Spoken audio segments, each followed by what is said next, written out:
Story 1. This story is titled, At Thanksgiving, my parents said we sold your car to pay for your brother's honeymoon. You'll get over it. My brother smirked. I did get over it, but after I screwed their lives up. So I, 25 male, grew up with my parents treating me like I was an inconvenience from day one. No joke, like I was some NPC in the epic adventure game, starring my younger brother, 24 male, Dylan. Since I can remember, my folks made it painfully obvious I was just their trial run at parenting, while Dylan was their actual pride and joy. The favoritism wasn't even subtle. We're talking full-on, one kid gets everything, the other gets scraps type situation. When Dylan wanted the newest gaming system, my parents would literally camp outside the store to be first in line. I remember one Black Friday when they left at 1 a.m. to secure a PS4 for him, then made a whole ceremony of giving it to him. Meanwhile, when I needed new shoes because mine had literal holes, my mom told me to stop being so hard on your things. The worst part wasn't even the material stuff. It was how they treated me like I was invisible or worse, a problem. My mom would literally shove me out of family photos to get just one with Dylan, like I was ruining the shot by existing. My dad referred to me as the other one when talking to his friends. Dylan's on the honor roll again, and the other one's doing whatever. I had a name, but apparently it wasn't worth remembering. At dinner, Dylan got his favorite meals while I was told to eat what's on your plate or go hungry. If I didn't like something or wasn't hungry, I was ungrateful and difficult. But if Dylan didn't want what was served, my mom would jump up and make him something else. She would literally cook his favorite food even if it was at 1 a.m. My high school graduation, they showed up 30 minutes late because Dylan had a recreational soccer game that ran long. They missed me getting my diploma and giving my speech. Yeah, I was actually salutatorian. Not that they ever mentioned it to anyone. This was the pattern for literally my entire life. From birthdays, Dylan got weekend-long celebrations with friends. I got a mumbled happy birthday if they remembered. To college, Dylan got a full ride paid by my parents. I was told college is overpriced anyway, and took out crippling student loans. So yes, and that's not all BTW, but you get the picture. Despite all this, or maybe because of it, I busted my ass to be self-sufficient. I worked multiple jobs through high school and college. Started at fast food, moved up to retail, then landed a decent office job during my junior year of college. I scraped by, paid my own rent, bought my own food, and somehow maintained a 3.8 GPA in computer science. My biggest achievement was saving enough to buy myself a used Ford F-150. Nothing fancy, about 8 years old with 80,000 miles, but it felt damn good knowing it's mine. I found it on Craigslist, negotiated with the owner, arranged my own financing through my credit union, and made every payment on time. It took me 3 years of monthly payments, but I finally paid it off last spring. That truck meant everything to me, not just because it was transportation, but because I had built something for myself. Meanwhile, Dylan was living his best life on our parents' dime.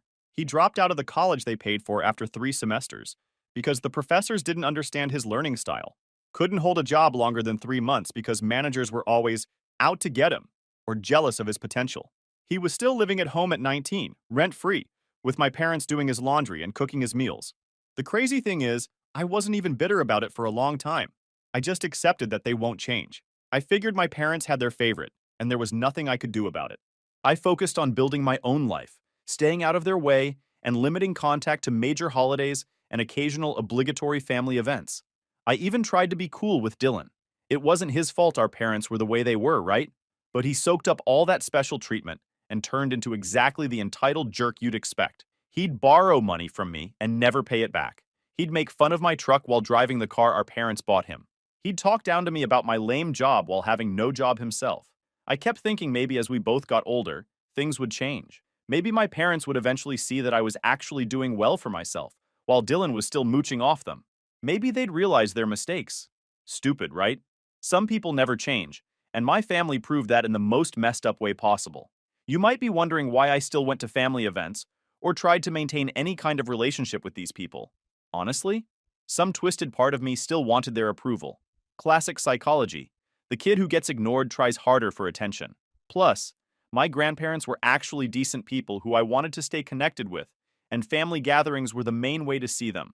So that's how I ended up driving my beloved truck to my parents' house last Thanksgiving, about to get the shock of my life. So last Thanksgiving rolled around right after I got back from a week-long work trip. My company had sent me to a conference in Chicago, and I was hoping my parents might actually acknowledge it as an achievement. I'd left my truck parked at my apartment complex while I was gone, figuring it would be safe there. When I got back late Wednesday night, I was exhausted from travel and just crashed. Thanksgiving morning, I went out to my parking spot to grab something from my truck and it wasn't there. My first thought was that it had been stolen. I spent the next 2 hours frantically calling the apartment complex security, then the police, filing a report for a stolen vehicle. The cops told me they'd look into it, but not to get my hopes up. Still dealing with this nightmare, I almost bailed on Thanksgiving dinner. Had my finger hovering over the text to make up some excuse about work or being sick. But for some reason, I convinced myself that maintaining the relationship was important. They're still your family, I kept telling myself. Man, what a joke that turned out to be. So I called an Uber to take me to my parents' place, still stressed about my missing truck, but figuring I'd deal with it after dinner. Dylan had recently gotten engaged to his girlfriend of 6 months. Yeah, moving real fast there. And I figured I'd be civil despite not really liking her. This chick, let's call her Amber, came from serious money. She had that look rich girls get like she's doing you a favor by acknowledging your existence. But whatever, not my circus, not my monkeys.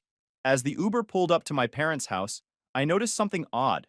Dylan and my dad were washing a car in the driveway that looked suspiciously similar to the one Amber's father drove. Great. The in-laws were already there. Walking into that house was like stepping into some bizarre alternate reality where I was the unwanted guest rather than, their actual son. "Where's your truck?" my dad asked casually as I came in, like he was just making conversation. I tensed up immediately. "Someone stole it. I just filed a police report this morning," I said, watching their reactions carefully. My mom and dad exchanged this weird look, and Dylan suddenly became very interested in his phone. "Well, that's terrible," my mom said, but something in her tone was off. Before I could press further, she bustled off to the kitchen, saying dinner was almost ready. The meal itself was horrible like usual. Talks about the wedding, and my dad loudly telling everyone how Dylan would be running his own company soon once he finds his path. I was distracted, still thinking about my truck. I tried to mention the work conference I'd just attended, an actual achievement based on merit, but my mom cut me off mid-sentence to ask Dylan if he wanted more stuffing. It was the same old routine I'd experienced my whole life, just amplified by Amber's presence. Then, as they were serving dessert, my dad cleared his throat and looked at me with that smug face he gets when he's about to ruin my day. "About your truck," he said. "We should probably tell you that it wasn't actually stolen." I froze. "What do you mean it wasn't stolen?" My dad actually chuckled, like this was some kind of joke. "We sold it while you were on your trip." I remember my stomach dropping to the floor. Then I was trying to process what I was hearing. "You did what?" I asked.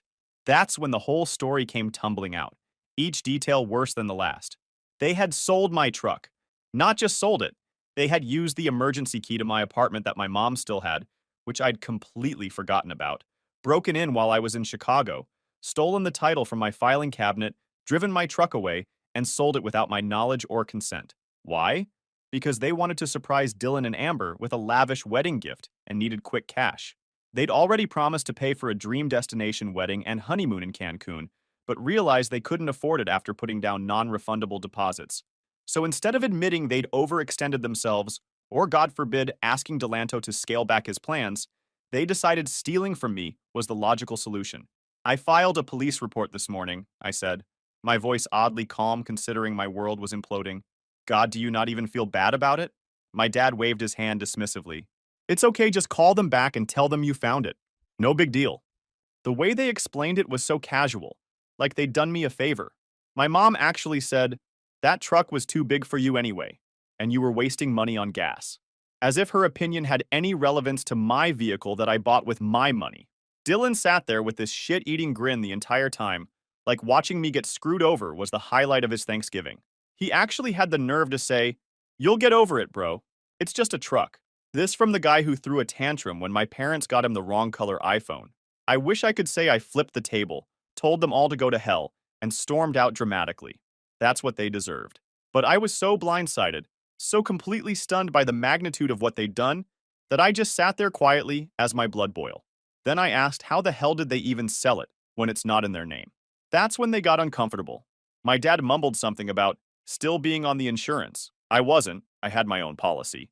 And my mom quickly changed the subject to wedding plans. I didn't make a scene, didn't even finish my food. I just got up, grabbed my jacket, and walked out. No one tried to stop me. My mom called out something about, "Don't be so sensitive," but I didn't even turn around. I had to call an Uber since, my truck was gone. I spent the whole ride back to my apartment in a state of numb disbelief, trying to figure out how they'd pulled this off legally. They thought they would get away with this because of family. They thought I would just take it, like I'd taken every other unfair, messed up thing they'd done my entire life. I was going to make them face consequences for once in their entitled lives. The next morning, I got up early and went into research mode. First call was to the DMV to figure out how the hell they'd managed to transfer the title. Turns out my signature had been forged on the title transfer. Not even well forged. It looked nothing like my actual signature. But apparently the DMV worker hadn't bothered to verify or compare it to anything. My parents had just waltzed in, handed over a title with a fake signature. And that was that. The truck had been sold for $12,000 cash, way below its actual value of around $18,000 to $20,000. I'd paid $24,000 for it 3 years ago, kept it in perfect condition, and the market for used trucks was actually pretty hot at the time. They'd basically given it away because they needed quick cash for Dylan's wedding. The DMV confirmed the new owner was some guy named Robert, my dad's poker friend, who owned a local hardware store. And just when I thought things couldn't get worse, came the biggest fuck slap to my face. While looking through my files to find the original truck documentation, I noticed some credit card statements I didn't recognize. At first, I thought they were sent to me by mistake. They had my name on them, but the accounts weren't ones I remembered opening. I have exactly 2 credit cards that I use responsibly. I'm super careful, so seeing these statements with my name on them set off major alarm bells. I immediately pulled my credit report. You know that feeling when you think you're about to get punched, but instead someone hits you with a baseball bat? That's what looking at my credit report felt like. There were 3 credit cards and a personal loan in my name that I knew nothing about. Total debt, just over $35,000. Some of the charges went back almost 3 years, to when I was in college. I almost threw up. The credit utilization was maxed on all the cards, minimum payments were barely being made, and there were even a couple of late payments that had tanked my credit score. No wonder I'd been denied for an apartment I tried to rent a few months back. My credit was trashed, and I hadn't even known it. I spent the next week gathering evidence. Called each credit card company, requested complete statements going back to when the accounts were opened, and documented everything. The paper trail was crystal clear. Addresses on the accounts were my parents' house, phone numbers were theirs, even the email on one account was my dad's, but with my first initial added to make it look like mine. The purchases were insane. Expensive electronics, including a $1,200 gaming PC for Dylan, furniture, including a $2,500 leather sectional currently sitting in my parents' living room, plane tickets, including 2 round trips to Vegas for my parents' anniversary, even a damn hot tub installed at my parents' house last summer, which they'd told extended family was a deal they couldn't pass up. There were also numerous charges from Dylan's favorite restaurants and gaming stores. But the most infuriating part? There were regular payments to Dylan's credit card bills. They were using fraudulent credit in my name to pay off Dylan's legitimate debts. It was like a twisted financial shell game where I was the only loser. I found the loan documents too. A personal loan for $15,000 taken out in my name about 2 years ago. The signature was obviously forged, but again, no one had verified it. The money had been deposited directly into my parents' joint checking account. The reason for loan section listed emergency medical expenses, which was complete bullshit. No one in my family had been hospitalized or had major medical issues in years. I was beyond pissed. This wasn't just about my truck anymore. This was systematic identity theft that had been going on for years. They had been treating my identity and credit as their personal piggy bank while I worked my ass off to be financially responsible. It all made sense now. Every time I'd mentioned my good credit score in the past, my dad would change the subject. When I talked about eventually wanting to buy a house, my mom would say things like, "You should wait until the market cools down," or "Renting gives you more flexibility." They weren't giving me life advice. They were trying to keep me from discovering what they'd done to my credit. The worst part was realizing how methodical it had been. This wasn't a one-time desperate act. This was calculated, ongoing fraud perpetrated by my own parents against me, their son, while they continued to spoil Dylan rotten with the proceeds. They had started small with one credit card, and when there were no consequences, they'd gotten bolder and bolder. I dove deeper into the timeline and realized something else disturbing. The fraud had escalated significantly right around the time Dylan got engaged. The personal loan was taken out 2 weeks after Dylan proposed. A new credit card was opened the day after they announced the wedding date. They had been using my identity to finance Dylan's wedding and their promises to his fiance's family. I organized everything into folders, one for the truck theft, one for each fraudulent account, one for the forged loan. I made copies of everything. I documented dates, amounts, and specific transactions. I built a case so solid that not even the most family-oriented cop or judge could dismiss it. I also changed all my passwords, put freezes on my credit with all 3 bureaus, and set up fraud alerts. Then I changed the locks on my apartment. I wasn't taking any chances that they might break in again and destroy evidence. The whole time, my phone kept blowing up with texts from my mom asking why I'd left Thanksgiving early and if I was still being dramatic about the truck. My dad called once, left a voicemail telling me we needed to straighten this out like men. Dylan sent a single text. LOL, did you seriously leave because of a truck? Grow up. I ignored them all. I wasn't about to tip my hand. Let them think I was just sulking. Let them think they'd gotten away with it, like they always had. By the end of that week, I had everything I needed. But I didn't go to the police right away. No, I wanted my parents and Dylan to know they can't fuck around me anymore. I wanted them to understand that I knew everything, and I knew exactly when and where to do it for maximum impact. My grandparents called for a family gathering and dinner at their house 2 weeks after Thanksgiving. They usually do that for the family to stay connected. Everyone would be there, aunts, uncles, cousins, the whole deal. I decided this was the perfect opportunity. I spent those weeks gathering and organizing every piece of evidence. I put it all in a neat folder. The day arrived. I drove to my grandparents' house. When I showed up at the family gathering, my parents looked disgusted to see me. My mom actually rolled her eyes and whispered something to my dad, who snickered. I later found out they'd been telling everyone I was mentally unstable and making up stories for attention, and definitely wouldn't be welcome. Classic move to control the narrative. I hung back, making small talk with a couple of cousins I actually got along with, biding my time. I wanted to wait for the right moment when everyone was together in one place. That moment came after dinner when people were mingling in the living room, high on food and family gossip. When there was a lull in the conversation, I stood up. Since we're sharing big family news, I've got something everyone needs to see. I handed out copies of my evidence packet to key family members, my grandparents, 2 uncles, aunt, and my grandfather. Mom and Dad have been committing identity theft against me for the past 3 years, I said, keeping my voice level. They've opened multiple credit cards and a personal loan in my name without my knowledge or consent. Total fraudulent debt, over $35,000. They've also recently stolen and sold my truck by forging my signature on the title transfer. Everything I'm saying is documented in those folders. My mom immediately tried to interrupt, saying I was making things up. My dad attempted to pull me aside, hissing that this wasn't the time or place. Dylan just sat there looking like he was about to throw up. But I kept going, speaking louder to be heard over my mom's increasingly panicked denials. The evidence includes statements for all the fraudulent accounts, showing purchases that benefited them and Dylan. There's also proof that they used these accounts to pay Dylan's bills and fund his wedding plans. The room got real quiet as they all started looking through the documents. My grandparents were shocked. One of my uncles went with Jesus Christ as he flipped through the pages, while my other uncle couldn't even look at my parents. That's when my dad tried a new angle. He stood up, trying to look authoritative, but coming across as desperate. We were going to pay it all back, he said. We just needed help during some tough times. The economy has been hard on everyone. I couldn't help but laugh, which just made them look more frantic. You didn't ask for help, I pointed out. Asking for help would have involved a conversation where I had the option to say yes or no. What you did was steal from me, repeatedly, for years, without my knowledge or consent. That's not family helping family. That's fraud. Dylan finally found his voice, though I wish he hadn't. You're such a jerk, he spat. You've always been jealous, and now you're trying to ruin my wedding and my reputation because you can't stand to see me happy. I turned to him, keeping my voice calm even though I wanted to punch him in the face. Shut up, Dylan. You're in no position to speak. You've been benefiting from their theft for years. That engagement ring on Amber's finger? Paid for with a credit card in my name. Those gaming systems in your room? The numerous times they've paid your bills? All with stolen money.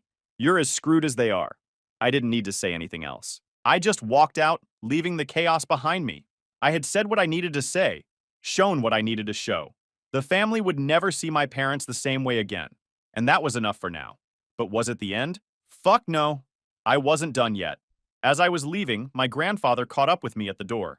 I'm sorry, he said. I had no idea. Whatever you decide to do next, you have my support. That meant more to me than he could possibly know. I drove around for hours that night, processing everything that had happened. The weeks following that family gathering were absolute chaos. My phone blew up with calls and texts from literally every family member. Some were supportive, expressing shock and offering help. Others were critical, saying I should have handled this privately, and that airing dirty laundry at a family event was inappropriate. As if my parents stealing my identity and $35,000 was just some minor disagreement that could be resolved over coffee. My uncle, the accountant, called first thing the next morning. Kid, you need to file police reports yesterday. This isn't just about family drama anymore.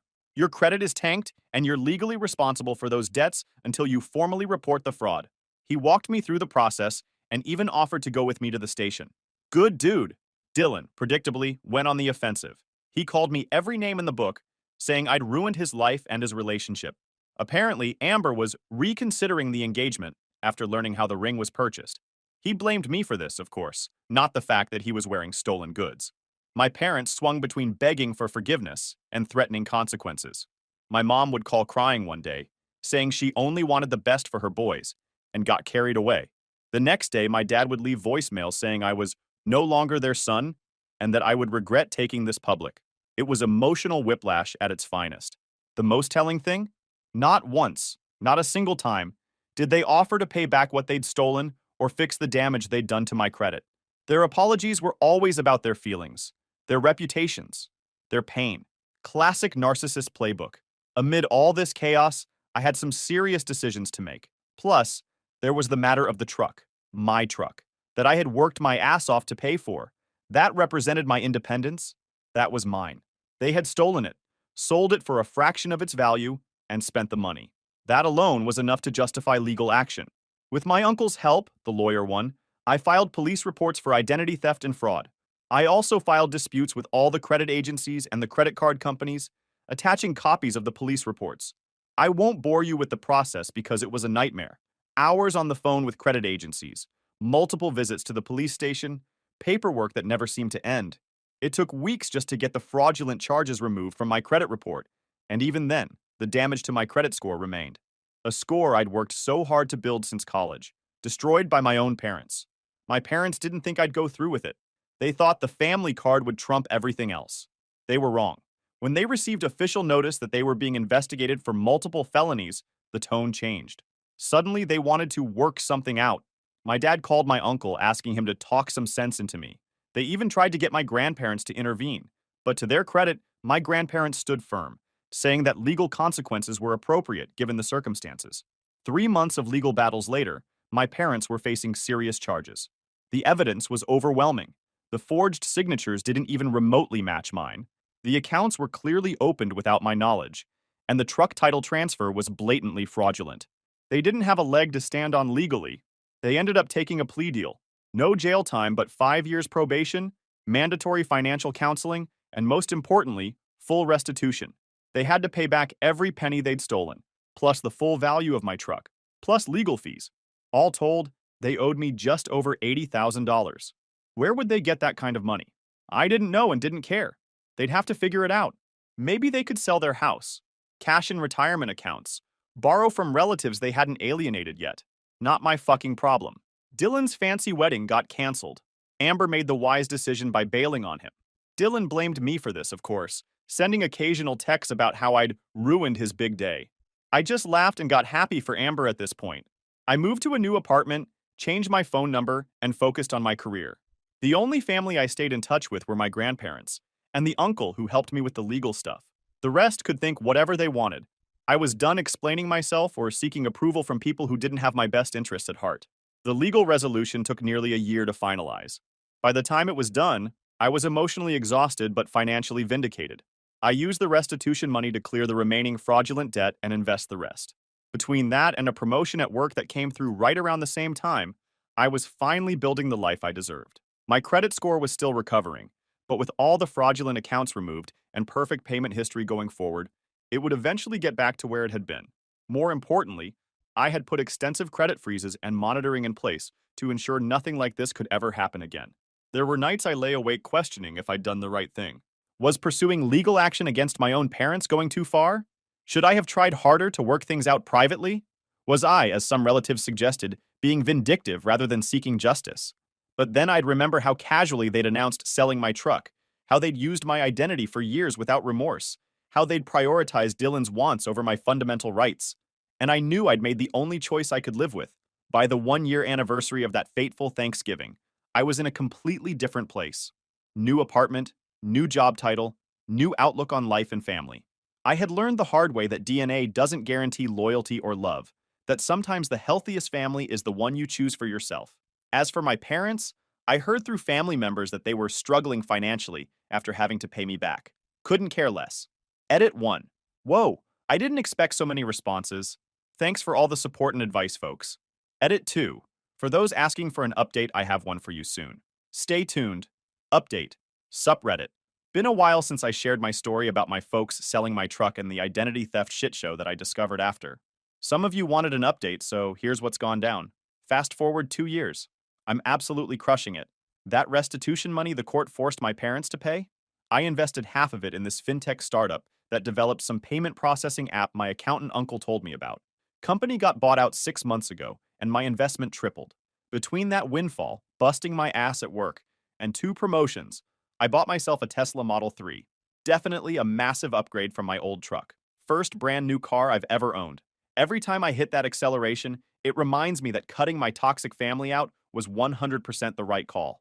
My credit score is back up to 790 after being in the toilet. Took almost 2 years of perfect payments and time for all those fraudulent inquiries to drop off. I check that shit religiously now and keep freezes on my credit reports. Nobody's ever touching my finances again. Haven't spoken to my parents or Dylan in those 2 years. Complete radio silence. My grandpa keeps me updated, though. Turns out there were some pretty sweet consequences for their bullshit. After the court case wrapped up, my parents became local pariahs. The judge made them pay full restitution plus damages, totaling around $60,000. They also got 5 years probation and had to attend these financial counseling sessions that my uncle said were basically don't steal 101. The cherry on top? My dad had to come out of early retirement and take some shit job at half his old salary. They had to sell their suburban 4-bedroom house and downsize to a crappy condo in the bad part of town. Dylan moved in with them because, surprise, Dylan still can't hold down a job longer than a few months. Most of their friends ditched them after the whole spread. I was doing my thing, living my best life, building my career. Then last month, I got a call from a number I didn't recognize. It was my mom calling from someone else's phone since I blocked all their numbers. She was crying about how they needed help. She claimed dad had health problems, insurance wasn't covering everything, they were about to lose the condo, Dylan lost his job again, blah blah blah. Could I please bail them out just this once? Fuck off. I told her I'd think about it, and hung up. I thought about it for exactly 5 minutes before deciding to drive over. Not to help, just to finally say what needed to be said. I pulled up in my Tesla and just sat there for a minute, watching them all peek through the blinds. Mom was the only one with the guts to come outside. She walked up with those hopeful eyes, probably thinking my nice car meant I was there to save the day. She started with the classic guilt trips. We're still your parents. Family sticks together. And my personal favorite, we've learned our lesson. I rolled the window down just enough to talk. I came to give you some advice, I said. The same advice you gave me my entire life when I needed help. Figure it out yourself. She tried the your father could die angle. There are resources, I told her. Government programs, payment plans, charities. All the same stuff I would have had to use if I hadn't fought to get back what you stole from me. Start there. Dylan came out, pounding on my window, yelling, "You're such an a-hole. You think you look cool showing up with some Tesla while refusing to help your family? Fuck off." Oh yes, I do look cool. So anyways, I just came to say good luck figuring things out. Keep trying, I believe in you. Then I just drove away. I could see Dylan losing it through the mirror. Good for me. Is everything perfect now? Nah. I still have moments where I wish I had normal parents. Father's Day commercials still hit different, but those moments get rarer as time passes. Bottom line for anyone reading this. You're allowed to walk away from people who hurt you, even if they're family. Especially if they're family. Blood doesn't entitle anyone to steal your truck, your identity, or your peace of mind. Edit 1. For those asking if I'll ever consider helping them, the answer is a big, fat no. Edit 2. For the few people in DMs telling me I'm being a jerk. Fine.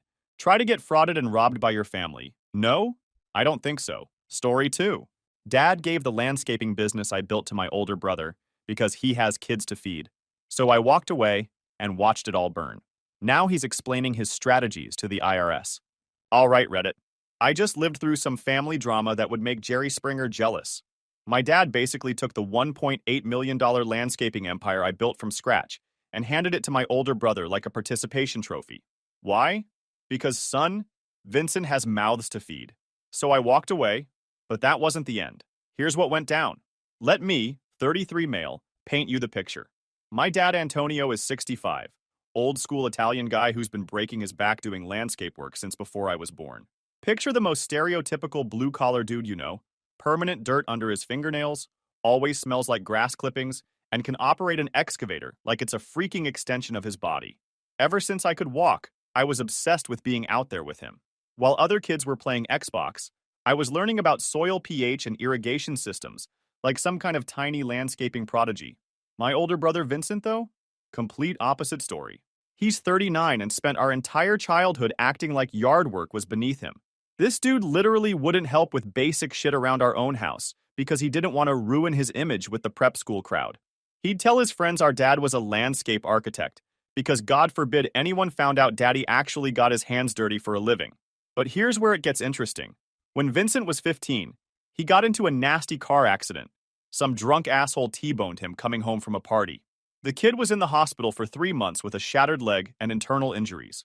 Doctors weren't sure he'd walk normally again, and our whole family was scared shitless. During those weeks when he was laid up, guess who became his personal cheerleader? Yep, Dad spent every free minute at that hospital, bringing Vincent's favorite food, helping with physical therapy, basically being super dad. What really sealed the deal was this one night when Vincent was having a panic attack about whether he'd ever walk normally again. Dad stayed with him until 4 a.m., holding his hand and promising him that everything would be okay. I was only 9, but I remember Mom crying in the kitchen the next morning, telling me how Dad had never been that gentle with anyone before. That vulnerability from Vincent broke something open in Dad that never really closed back up. From that moment on, Vincent could literally do no wrong in his eyes. They bonded during that nightmare, and apparently that shit was permanent. Even after Vincent recovered and went back to treating Dad's profession like it was community service, Dad still treated him like he walked on water. I learned early that I was playing for second place in this family Olympics. There was this one time in high school, I made varsity wrestling as a sophomore, which was huge because our school had a legendary program. When I told my parents, Mom was pumped, but Dad just gave me one of those, "That's great, son" responses while scrolling through his phone. My first big match was on Saturday night, and I was hyped to have my family there watching me kick ass. Mom was working a double at the nursing home, so I was counting on Dad to be in the stands. But when I asked him, he got all shifty and said he'd already promised to help Vincent move into his college dorm. Mom wasn't having it. She flat out told him Vincent's dorm could wait until Sunday. This was important. Dad reluctantly agreed, but the night before the match, Vincent pulled his classic manipulation bullshit. Started going on about how this was his Independence Day, and how he needed Dad's truck to move his furniture and had been counting on their father-son bonding time. Dad folded like a lawn chair in a hurricane. So there I was, getting my ass handed to me by this beast from the rival school, scanning the stands for his face. He never showed. The worst part wasn't even losing the match. It was that split second between rounds when I looked up expecting to see him cheering, only to find empty bleachers where my family should have been. My coach noticed me looking and patted my shoulder, saying, "Sometimes you gotta fight alone, kid." That comment hit harder than any takedown that night. I texted Mom afterward, and she called immediately thinking something had happened. Nope, he was at State University playing furniture mover for his precious Vincent. I walked into the house to find my parents in a screaming match that could have woken the dead. Mom was furious, asking where the hell he'd been. That's when Vincent walked in with pizza boxes and drinks, looking completely unbothered by the chaos he'd caused. When Mom called him out, this entitled prick just shrugged and said, "My wrestling thing wasn't that big a deal anyway." The audacity of this MF still gets me heated.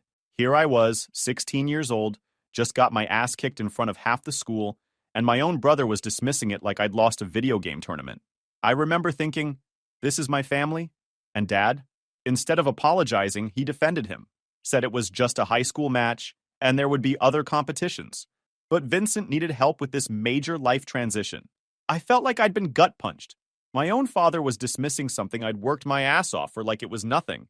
I smiled and said it was cool, that I understood, then went to my room and punched a hole in the drywall. Mom found me icing my knuckles later that night and just hugged me without saying anything. Sometimes that's all you need. Someone who gets how screwed up your situation is without having to explain it. This pattern continued for years. Dad would make half-hearted attempts to treat us equally after Mom ripped him a new one, but he always slid back into Team Vincent mode. After high school, I went to community college for landscape design and horticulture, while Vincent went off to his fancy 4-year university. When I graduated, I came home and started working with Dad in the business. I was 23, full of energy and big ideas, ready to help him turn his little operation into something that actually mattered. When I started, Dad had 3 guys with beat-up trucks doing basic lawn maintenance for maybe 40 customers. But I had vision. I got us certified for commercial irrigation, started bidding on municipal contracts, reached out to property management companies and high-end residential developers. Here's where I need to introduce you to 2 guys who became crucial to this whole story. First is Big Mike Torino, this 6'4" beast of a foreman who'd been working for Dad since I was in middle school. Mike was the kind of guy who could install a complex irrigation system with his eyes closed and wasn't afraid to tell clients exactly what they needed to hear, even if it hurt their feelings. He became like a second father to me, teaching me everything about heavy equipment operation and how to manage crews. He had this way of cutting through bullshit that I've never seen before or since. When clients tried to change scope mid-project or contractors tried to lowball us, Mike would look them dead in the eye and say, "That's not how this works, Chief." Second is Danny Castellano, this crazy smart engineer who left his corporate job to start doing landscape design. We met when he contracted us for a job, but ended up becoming business partners when I convinced Dad to bring him on full-time. Danny could design outdoor spaces that looked like they belonged in magazines. Within 2 years of me joining, we'd quintupled our client base and started landing contracts that Dad never would have dreamed of bidding on. I'll never forget our first major commercial win, a $180,000 complete landscape renovation for the Meridian Business Park. Dad thought I was insane for bidding that high, but I knew our work was worth it. When we finished that project 2 weeks early and $15,000 under budget, the property manager called it the most professional operation he'd ever worked with. That contract led to 5 more properties in their portfolio. Over the next decade, I poured my heart and soul into transforming Dad's little lawn service into a legitimate landscape empire. We went from $120,000 in annual revenue to just shy of $1.8 million last year. We employ 35 people now, run a fleet of 18 trucks, and have contracts with half the office parks in the county. Our residential division does complete outdoor renovations that cost more than most people's cars. While Dad still loved getting his hands dirty on the smaller residential jobs, I handled literally everything else: bidding commercial contracts, managing crews, handling permits and inspections, marketing, finances, equipment maintenance. I was pulling 70-hour weeks split between job sites and our office. This business became my life's work, my entire future. The crazy part was watching how other contractors started treating us differently. At industry meetups, guys who used to ignore Dad would come up wanting to know our secret. Our equipment stayed running longer, our crews showed up consistently, and our client retention rate was over 90%. I implemented systems for everything: maintenance schedules, quality control checklists, customer follow-up protocols. Shit that seemed obvious to me but apparently wasn't standard practice in our industry. But here's what I didn't know at the time. Vincent was playing a whole different game. Every few months, he'd swing by the office during his visits home. Always made a big show of being impressed with what I'd accomplished. "Enzo, this is incredible," he'd tell me in front of Dad. "You've really grown this business into something special." Dad's lucky to have someone so dedicated. But what I found out later was that he'd pull Dad aside afterward for these private conversations. Mom eventually told me about overhearing one of them during a family barbecue. "Enzo is doing great work," Vincent had said. "But honestly, Dad, I'm worried about his leadership potential. He's a fantastic worker bee, but running a business requires strategic thinking, not just technical skills. When you're ready to step back, you need someone with real management experience." The MF was playing both sides, stroking my ego to my face while systematically undermining my credibility behind closed doors. What made it even more infuriating was how he'd throw around corporate buzzwords like synergy and optimization without understanding what the heck they meant in a landscaping context. This dude thought managing spreadsheets was the same as managing crews of guys working in 95-degree heat with heavy machinery. He had no idea that half our success came from relationships built over years of showing up when we said we would and fixing problems before they became disasters. Big Mike always had my back, and he'd constantly tell people that I was the brains behind the operation. "Antonio built a lawn service," he'd say, "but Enzo built a freaking empire." Danny would design these incredible landscapes, but he always made sure clients knew I was the guy who made it all happen. But here's the thing about building something beautiful. There's always some asshole waiting in the wings to take it away from you. Last year, everything started going to shit when Dad filed for divorce from Mom. They'd been arguing more lately, mostly about money and Dad's increasing obsession with living while he's young, and their marriage finally hit the breaking point. It sucked for the family, but honestly, I saw it coming from a mile away. What I didn't see coming was how quickly Dad jumped into the dating scene like some kind of middle-aged predator. We're talking about a 65-year-old dude suddenly acting like he's some kind of landscaping mogul playboy, dating women young enough to be his daughters. Each new girlfriend was more interested in his newfound wealth than anything resembling a real relationship. The transformation was honestly embarrassing to watch. Dad started buying designer clothes, got his teeth whitened, even bought a freaking Corvette like he was having some kind of crisis. Big Mike started making jokes about it. "Your old man's having a midlife crisis at 65, he'd say, while we were loading equipment. "That's not midlife, that's end-life crisis." Even Danny noticed the change, mentioning how Dad was showing up to job sites in brand new clothes and talking about upgrading his lifestyle. What really pissed me off was watching him throw away 35 years of marriage for this bullshit fantasy. Mom had worked her ass off supporting his dreams when he was just some guy with a pickup truck and a lawnmower. She'd handled the books, answered phones at all hours, even helped with payroll during tight months. And now that the business was successful, he was tossing her aside like she'd been holding him back the whole time. 5 months ago, Dad called both Vincent and me for what he said was an important family meeting. We met at his new condo, this pretentious glass and steel place that looked like it belonged in a magazine for douchebags with more money than sense. The atmosphere was tense from the moment we walked in. Dad cleared his throat and dropped the first bomb. "I have something important to tell you both. Stephanie and I got married last weekend." Vincent and I just stared at each other, like we'd been slapped. Stephanie was his latest conquest, a 29-year-old former fitness influencer who'd been working her magic on Dad for the past 6 months. With all this, "You deserve to enjoy your success, and life is too short to settle" bullshit. "You got married without telling us?" I asked, trying to process this insanity. Dad got all defensive. "We wanted something intimate. You know how Stephanie feels about big crowds and drama?" Yeah, I knew exactly how Stephanie felt. She was calculating as hell, but Dad was too whipped to see past the fake tits and Instagram filters. The woman had never worked a real job in her life, spent most of her time posting workout videos and selling protein powder to desperate housewives. But she'd figured out that lonely divorced guys with money were easy targets. I'd met her exactly twice, and both times she'd spent the entire conversation asking questions about the business finances while pretending to be so interested in landscaping. Red flags everywhere, but Dad was thinking with his dick instead of his brain. But that wasn't even the worst part of his announcement. "I've also been thinking about succession planning for the business," Dad continued, his tone getting all serious and businesslike. My heart started pounding. After 10 years of building this company together, this was the moment I'd been waiting for. I expected him to discuss making me a full partner, maybe even transitioning ownership to me since I was obviously running the show anyway. Instead, he delivered the blow that changed everything. "Enzo, I've decided that since you're not married and don't have children, you won't be inheriting the business. I'm giving it entirely to Vincent." I couldn't breathe.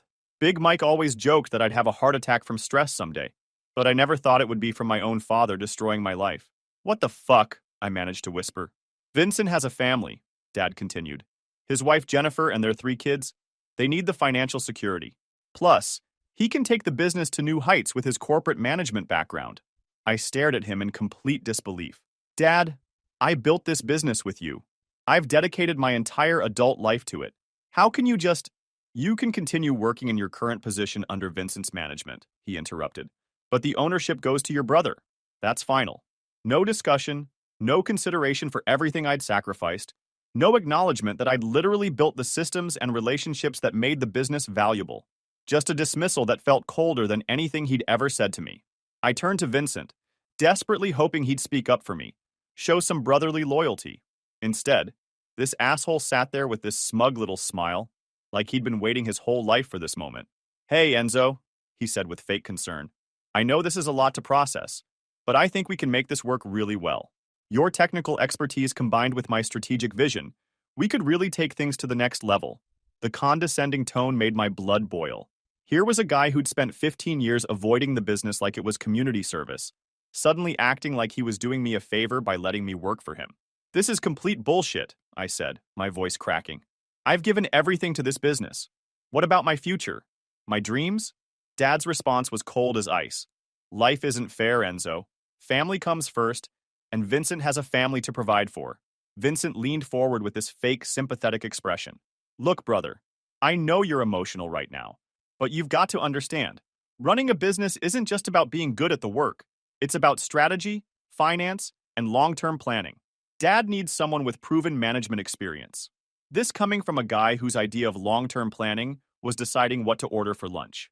I wanted to ask him to name 3 pieces of equipment we owned or explain how irrigation zones worked, but I knew it would be pointless.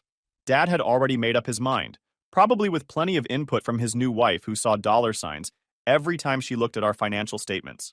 This wasn't just about the business.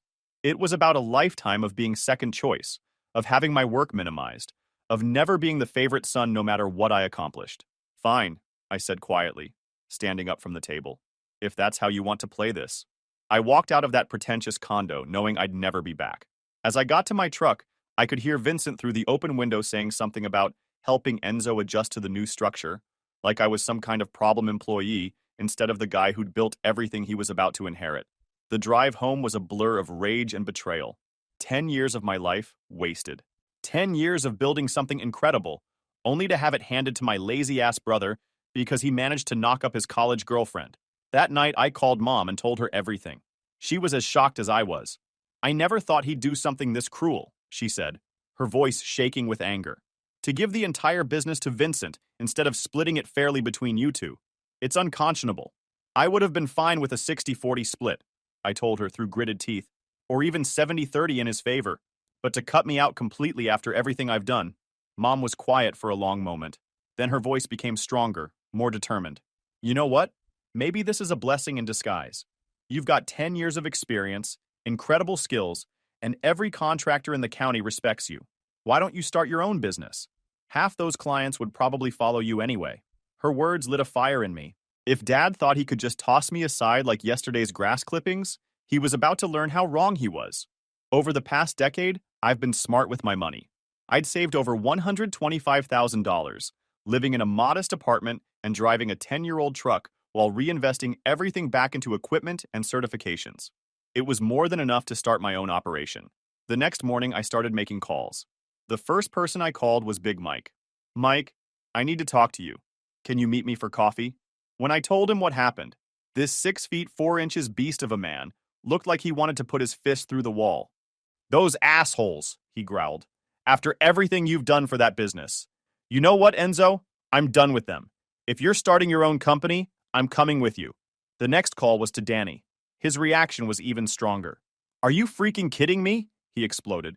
Vincent couldn't design a flower bed if his life depended on it. That business is going to crash and burn without you running it. Danny, I'm starting my own company. You in? Hell yes, I'm in. When do we start? Then I started reaching out to our biggest clients, the property management companies, the municipal contracts, the high-end residential customers I'd personally brought in over the years. I explained the situation honestly.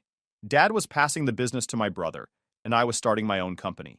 The response was overwhelming. Client after client expressed their loyalty to me personally. They'd worked with me for years, trusted my crews, knew I delivered on time and under budget.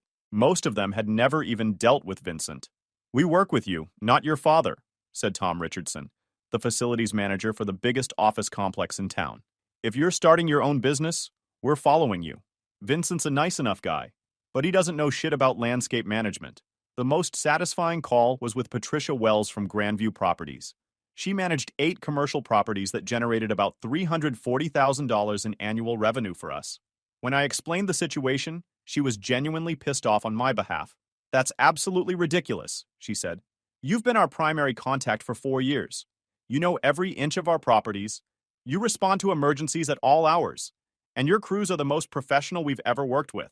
Of course we're coming with you. Within a week, I had commitments from 70% of our commercial client base. These weren't just customers. They were relationships I'd built through years of showing up early, staying late, and making sure their properties looked perfect. Word spread like wildfire through our industry. Several of our best crew leaders approached me privately, expressing interest in jumping ship. They'd seen what was coming, with Vincent in charge and me gone. the business would struggle hard. 2 weeks later, I submitted my resignation letter to Dad. The conversation was nuclear. "You can't just abandon the business now," he screamed over the phone. "We have contracts to fulfill, equipment payments, payroll." "I'm giving you the standard 2 weeks notice," I said calmly. "That's more than you gave me when you decided to hand over my life's work to someone who's never operated a piece of equipment or managed a crew." "This is sabotage," Vincent chimed in from the background. Apparently, they were tag-teaming this call. "This is capitalism," I replied. "Good luck figuring out how irrigation systems work." The desperation in their voices was almost satisfying.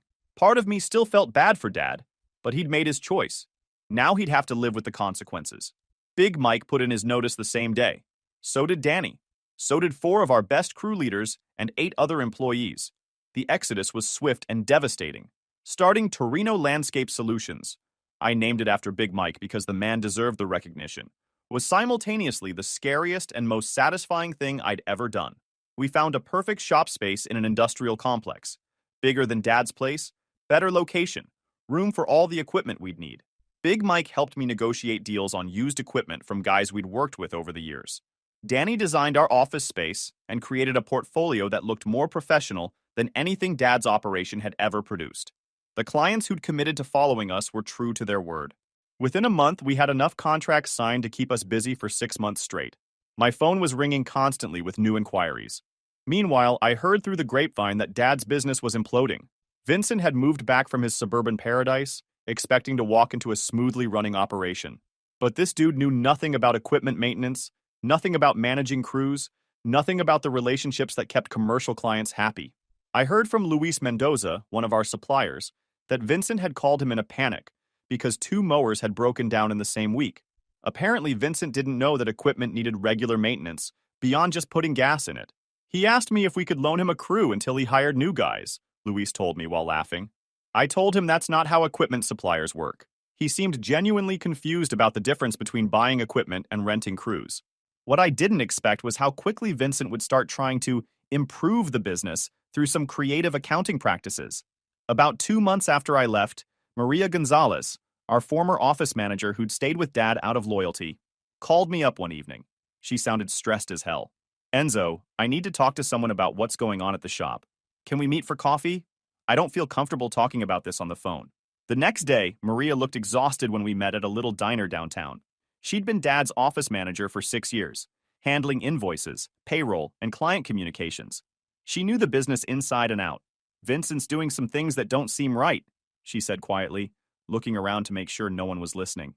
"He's been marking up invoices way beyond our usual rates, telling clients it's for premium management services or strategic oversight fees." My stomach dropped. "How much are we talking about?" "He added a 30% markup to the Patterson office complex job. That's an extra $15,000 on a $50,000 contract. When I asked him about it, he said it was standard practice for executive management oversight." "What else?" Maria pulled out a manila folder. "He's been creating invoices for consulting services from something called Strategic Landscape Solutions LLC. I looked it up. It's registered to his home address. $2,500 a month for operational consulting. This MF was literally paying himself fake consulting fees out of the business account. There's more," Maria continued. "He's been using the company credit card for personal stuff. Expensive dinners, his kids' private school tuition, even a family vacation to Disney World. When I questioned it, he said it was client entertainment and strategic planning retreats. I was furious but tried to stay calm. "Maria, why are you telling me this?" "Because I care about your dad, and this is going to destroy everything he built. Vincent doesn't know I kept copies of everything, but I did. I've got invoices, credit card statements, bank transfers, all of it." She slid the folder across the table. "I can't stay there much longer. My conscience won't let me be part of this, but I thought you should know what's happening to the business you helped build." I drove home with Maria's folder burning a hole in my passenger seat. Part of me wanted to march straight to Dad's office and shove the evidence in his face.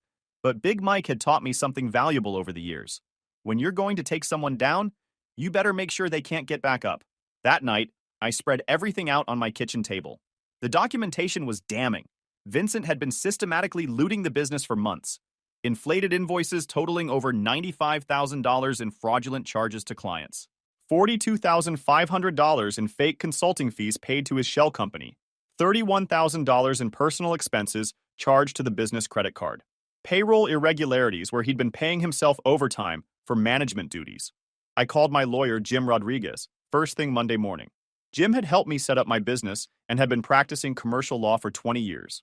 Enzo, this is serious fraud, he said after reviewing the documents. Invoice inflation, self-dealing, misuse of corporate funds. Vincent could be looking at criminal charges and civil liability. What's the best way to handle this? Document everything. Don't confront them directly.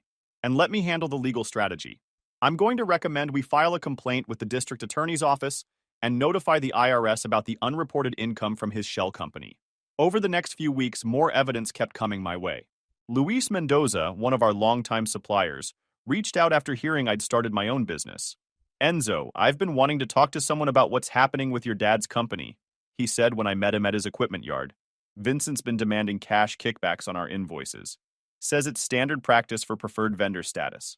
How much? 10% of every invoice. Last month alone, that was $3,000. I've been paying it because I need the business, but it's killing my margins. And honestly, it feels dirty as hell. Luis had been supplying parts and equipment to Dad's business for 8 years. He was as honest as they come, the kind of guy who'd drive 50 miles to deliver an emergency part on a weekend. I've got receipts for all the cash payments, Luis continued, and I recorded our last conversation where he threatened to cancel our contracts if I didn't keep paying. More documentation for the growing file. The most damaging evidence came from Sarah Kim, an account manager at Westfield Properties, one of our biggest commercial clients that had stayed with Dad's company. We need to discuss your father's billing practices, she said when she called my office. We've been getting invoices that don't match the work being performed. I agreed to meet with her, knowing this could be the smoking gun. We contracted for basic landscape maintenance on our office parks, Sarah explained, showing me recent invoices. But we're being charged for executive site inspections, strategic vegetation analysis, and premium quality assurance services. Vincent told our facilities manager these were industry standard charges. The invoices were 40% higher than what Dad had historically charged for the same services. Vincent was essentially stealing from clients by making up bullshit charges and hoping they wouldn't question it. Sarah, were you satisfied with the quality of work under these new charges? She laughed bitterly. The work has been terrible. Half the crews don't show up on time. The equipment breaks down constantly, and nobody seems to know what they're doing. We're paying premium prices for amateur service. Would you be willing to file a formal complaint if needed? Absolutely. We're already considering canceling our contracts. The only reason we haven't is out of respect for your father. Meanwhile, my business was absolutely crushing it. We'd grown to 28 employees, had a 6-month backlog of work, and clients were referring new customers faster than we could handle them. Danny's designs were getting featured in industry publications, and we'd won 3 major municipal contracts. The contrast with Dad's operation was stark. Word on the street was that they were hemorrhaging clients. Crews were quitting regularly, and equipment was breaking down because Vincent had no idea how to maintain it properly. But what Vincent didn't know was that his days were numbered. In November, Jim Rodriguez filed our formal complaint with the district attorney's office. The documentation was so extensive and well organized that they opened an investigation immediately. 2 weeks later, the IRS received an anonymous tip about unreported income and fraudulent business expenses. Funny how that works. The final nail in the coffin came when Maria called me in early December. Enzo, I just gave my 2 weeks' notice, she said. But I wanted to let you know. Vincent asked me to delete all the financial records from before July when he took over. He said they were cluttering up the system and not relevant to future operations. Did you do it? Hell no. I told him I'd need written authorization from your father, and he got really nervous. Vincent was trying to destroy evidence. The desperation was showing. Maria, one more favor. Can you make copies of any recent records before you leave? Already done. I've got everything through last week backed up on a flash drive. This is the last thing I can do for your dad. Maybe when this all comes out, he'll realize what Vincent really is. Christmas came and went. I spent it with my girlfriend Sarah and her family, finally feeling like I had a real future to look forward to. My business was thriving. I was planning to propose in the spring, and for the first time in years, I wasn't thinking about Dad's company every damn day. That changed on January 15th when Jim Rodriguez called with news. Enzo, the DA's office executed search warrants on your father's business and Vincent's home this morning. They seized computers, financial records, and bank statements. Vincent was arrested on charges of wire fraud, embezzlement, and filing false tax returns. After months of waiting, the hammer had finally dropped. What about my dad? As far as we know, he's not being charged.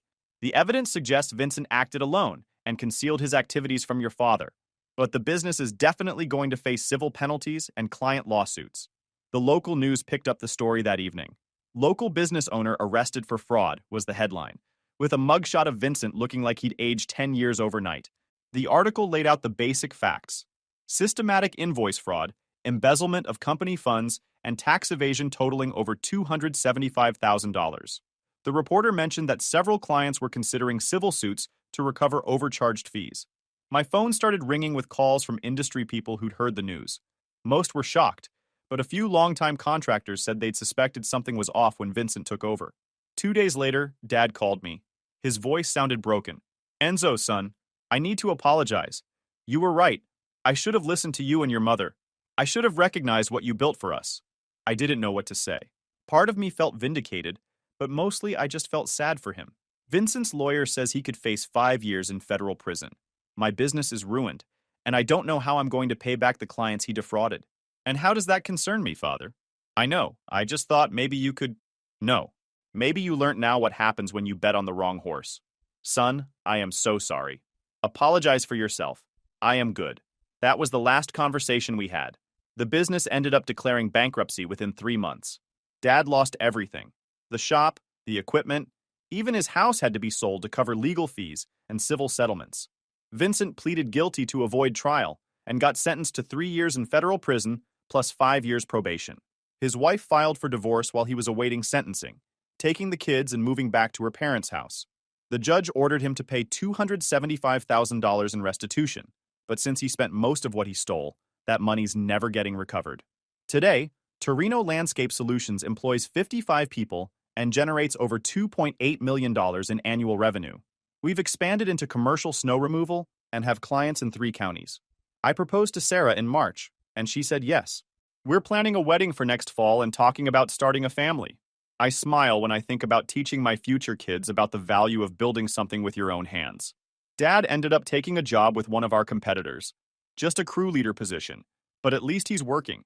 Stephanie divorced him the minute his money dried up, which surprised absolutely no one. The most satisfying part wasn't Vincent's downfall. It was seeing justice served and knowing that the clients he defrauded got some measure of accountability. Several of them ended up becoming clients of mine, telling me they respected how I handled the whole situation professionally. Big Mike always says it best.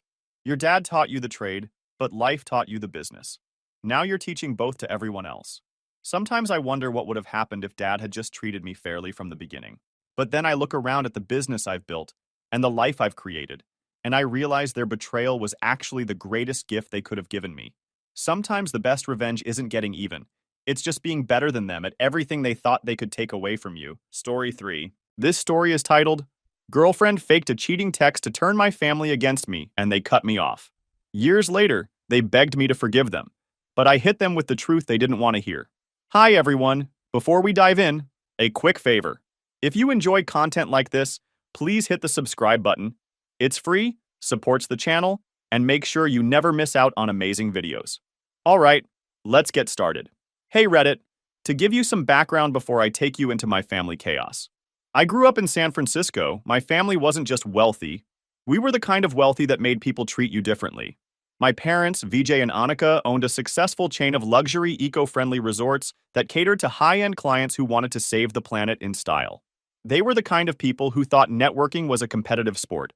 Every dinner, every charity gala, and every casual backyard barbecue somehow turned into a strategic meeting.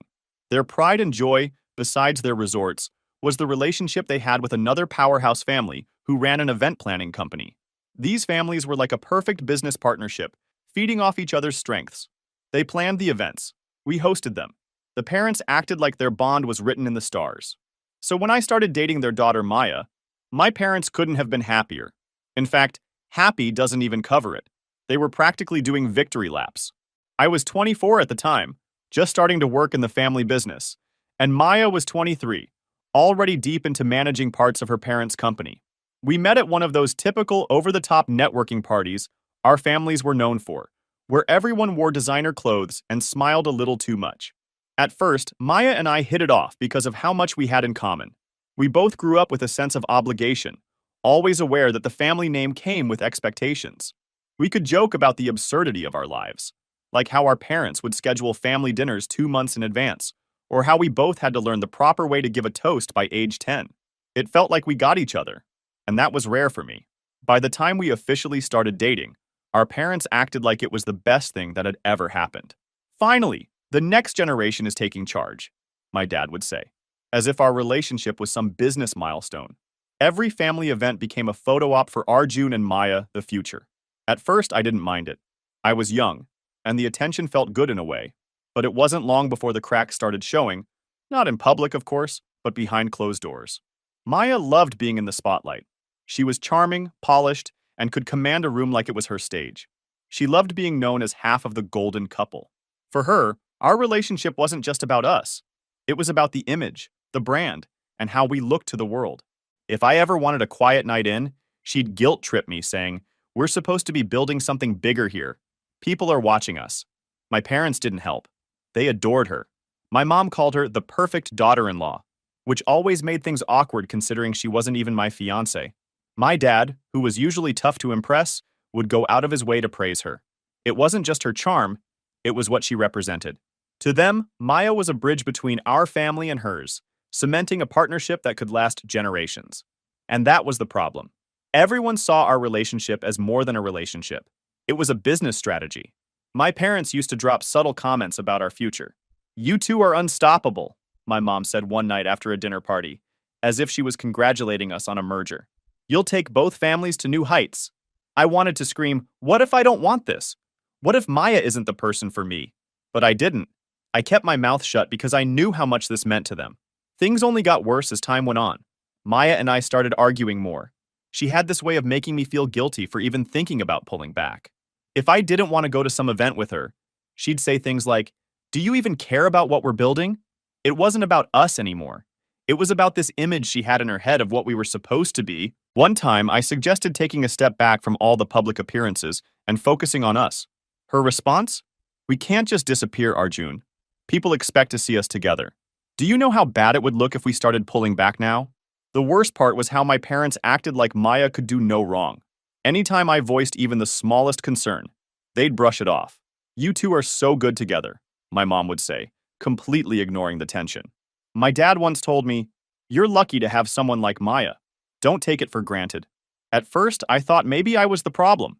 Maybe I wasn't trying hard enough or wasn't appreciating her enough. But deep down, I knew that wasn't it.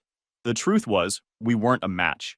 We might have looked great on paper, but we weren't actually good for each other. I started feeling like I was playing a role in someone else's movie. Every time we went to a party or a dinner, I'd put on my best smile and pretend like everything was fine. But inside, I felt trapped. I'd look around at all these people congratulating us on being perfect, and wonder how many of them actually knew anything about our relationship. There was this one night that really hit me. My parents had thrown a massive dinner to celebrate some milestone at the resorts, and Maya and I were, of course, front and center. My dad made a toast about how proud he was of us, and how our relationship was the future of the family. Everyone clapped and smiled while I just stood there, holding my drink and feeling like a prop. That night, I lay awake staring at the ceiling, wondering how I got here. I wasn't angry at Maya or even my parents. I was angry at myself for letting it get this far. I wanted to break free, but I didn't know how. It felt like leaving Maya wasn't just ending a relationship, it was letting down my family, her family, and everyone who had been rooting for us. Looking back, I realized I should have spoken up sooner, but at the time it felt impossible. I kept telling myself that maybe things would get better, that maybe I just needed to try harder. But deep down, I knew the truth. Maya and I weren't building a life together. We were just building a facade, and I didn't know how much longer I could keep it up. I think the turning point for me was when I realized that being with Maya wasn't just draining. It was exhausting in a way that felt impossible to recover from. The relationship had stopped being about two people figuring life out together and turned into a constant performance. And the scary part? I didn't even know when that shift had happened. It wasn't always bad, to be fair. Maya and I had moments where things felt normal, even fun, like when we'd sneak away from family events to grab burgers at this hole-in-the-wall diner downtown. It was one of the few times we could just talk without any eyes on us, and for a while, it made me think maybe we still had something worth holding on to. But those moments were rare. Most of the time, I felt like I was walking on a tightrope, trying to balance what Maya wanted with what my parents expected. Maya wasn't an evil person until here, or anything, but she had this knack for turning every situation into something that benefited her. If I brought up feeling overwhelmed, she'd spin it around saying, "We're in this together, remember? If you're struggling, we'll figure it out, as long as we stay strong for each other." At first, that sounded supportive, but over time, I realized it was her way of keeping me in line. Staying strong for each other really meant, don't rock the boat because it'll make me look bad. I started noticing how calculated everything was with her. Every social media post, every dinner party, every time we attended some event together, it was all about appearances. She'd spend hours getting ready, not because she wanted to impress me, but because she wanted to impress the crowd. And if I wasn't matching her energy, it became a problem. One time, we were at a charity gala, and I wasn't feeling great, just tired from a long week at work. I thought I could get through the night quietly, but Maya wasn't having it. "Arjun, people are noticing you're not engaging," she whispered sharply while we stood near the buffet table. I was stunned. I wasn't being rude. I just wasn't bouncing around the room like I was running for mayor. She ended up steering the conversation for the rest of the night, telling everyone how excited I was about our future plans. Plans I didn't even know we had, by the way. I felt like I was watching my own life happen from the outside, with Maya narrating the script. Things got worse when my parents started weighing in. My mom would make little comments like, "Maya mentioned you seemed stressed lately. You should talk to her. She's so understanding." Or my dad would casually bring up how important it was to keep your partner happy, as if I wasn't already bending over backward to meet everyone's expectations. It felt like Maya and my parents were on the same team, and I was just along for the ride. My sister Priya wasn't much help either. She was firmly in Maya's corner, constantly saying how great we were together, and how she wished she had a relationship as solid as ours. Anytime I hinted at being unhappy, she'd wave it off like I was being dramatic. The thing is, I don't think Maya was trying to be manipulative on purpose. She genuinely believed in the idea of us as a power couple. In her mind, we were two ambitious people building something amazing together.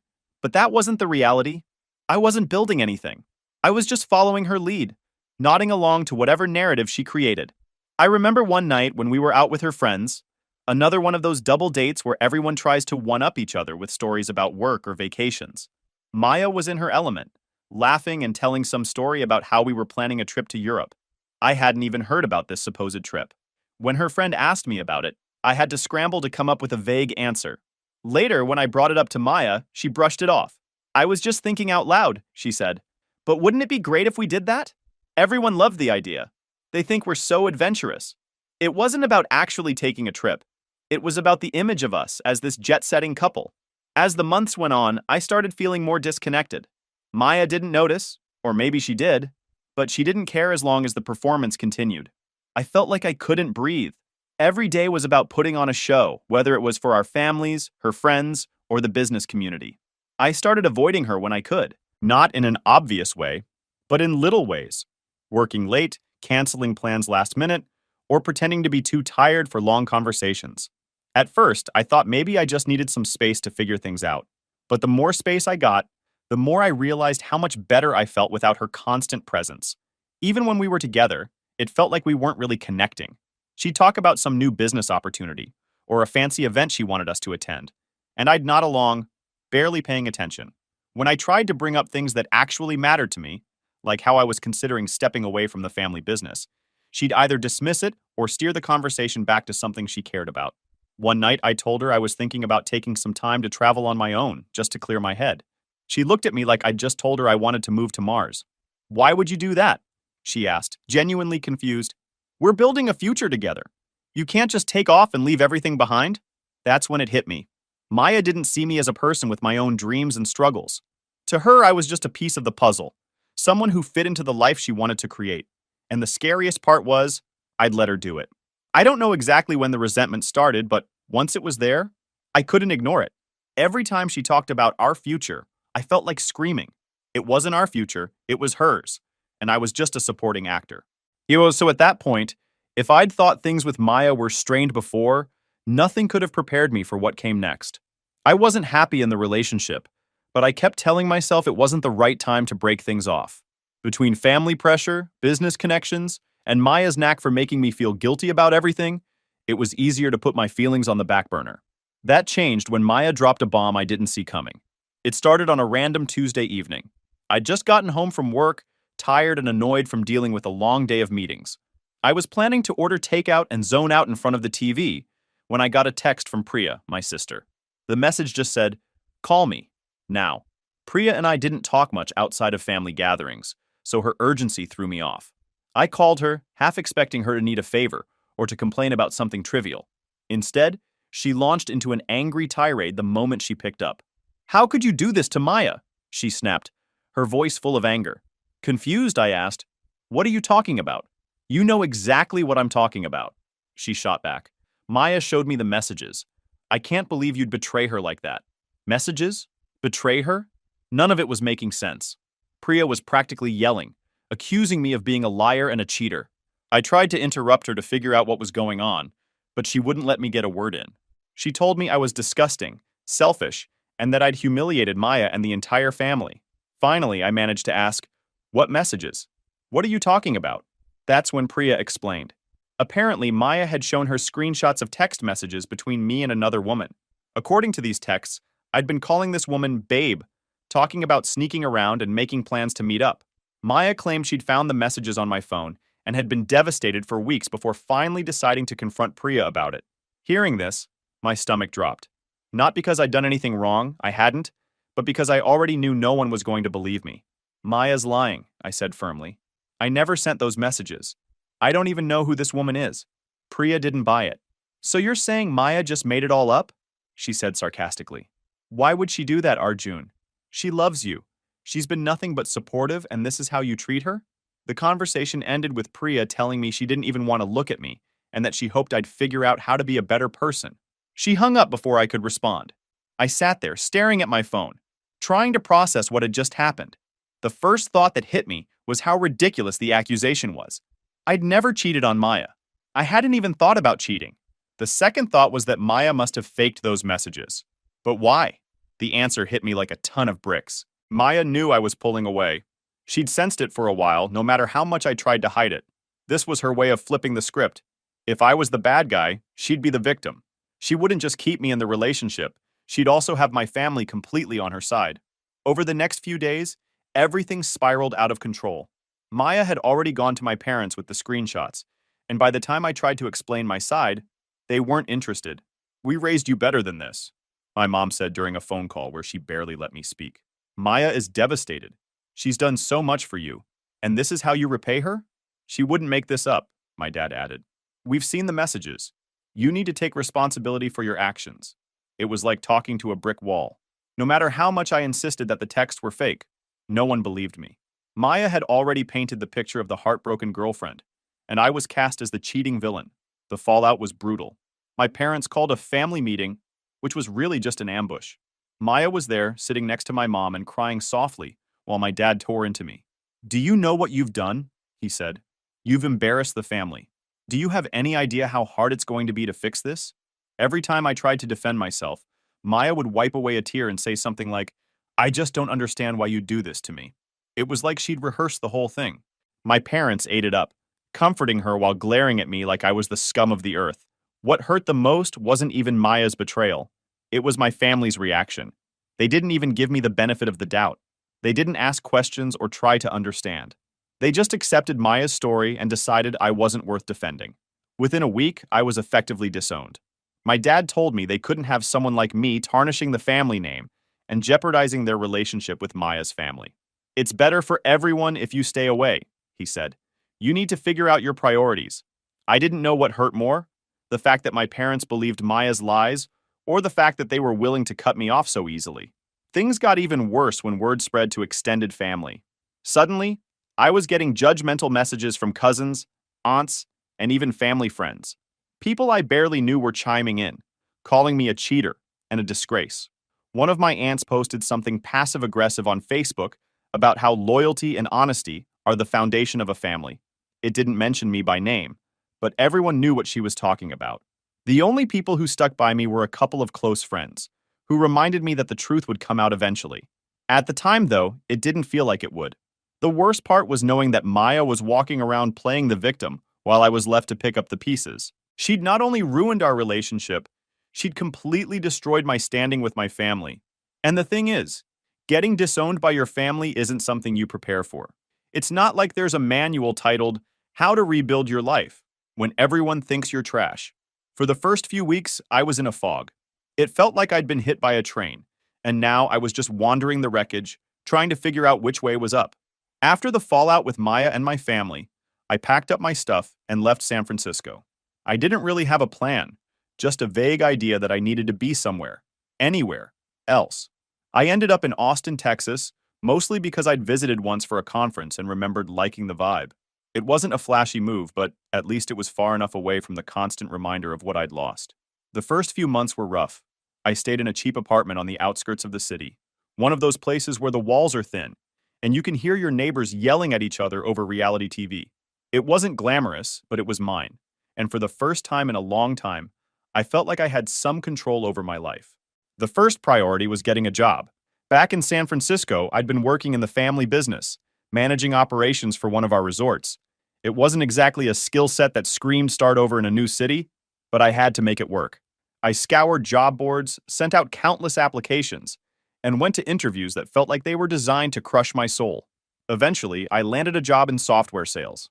It wasn't glamorous or exciting, but it paid the bills. The first day on the job, I walked into a beige office filled with cubicles and fluorescent lights and thought, well, this is my life now. At first, I felt like a fish out of water. The work was repetitive, and I didn't know anyone in the office.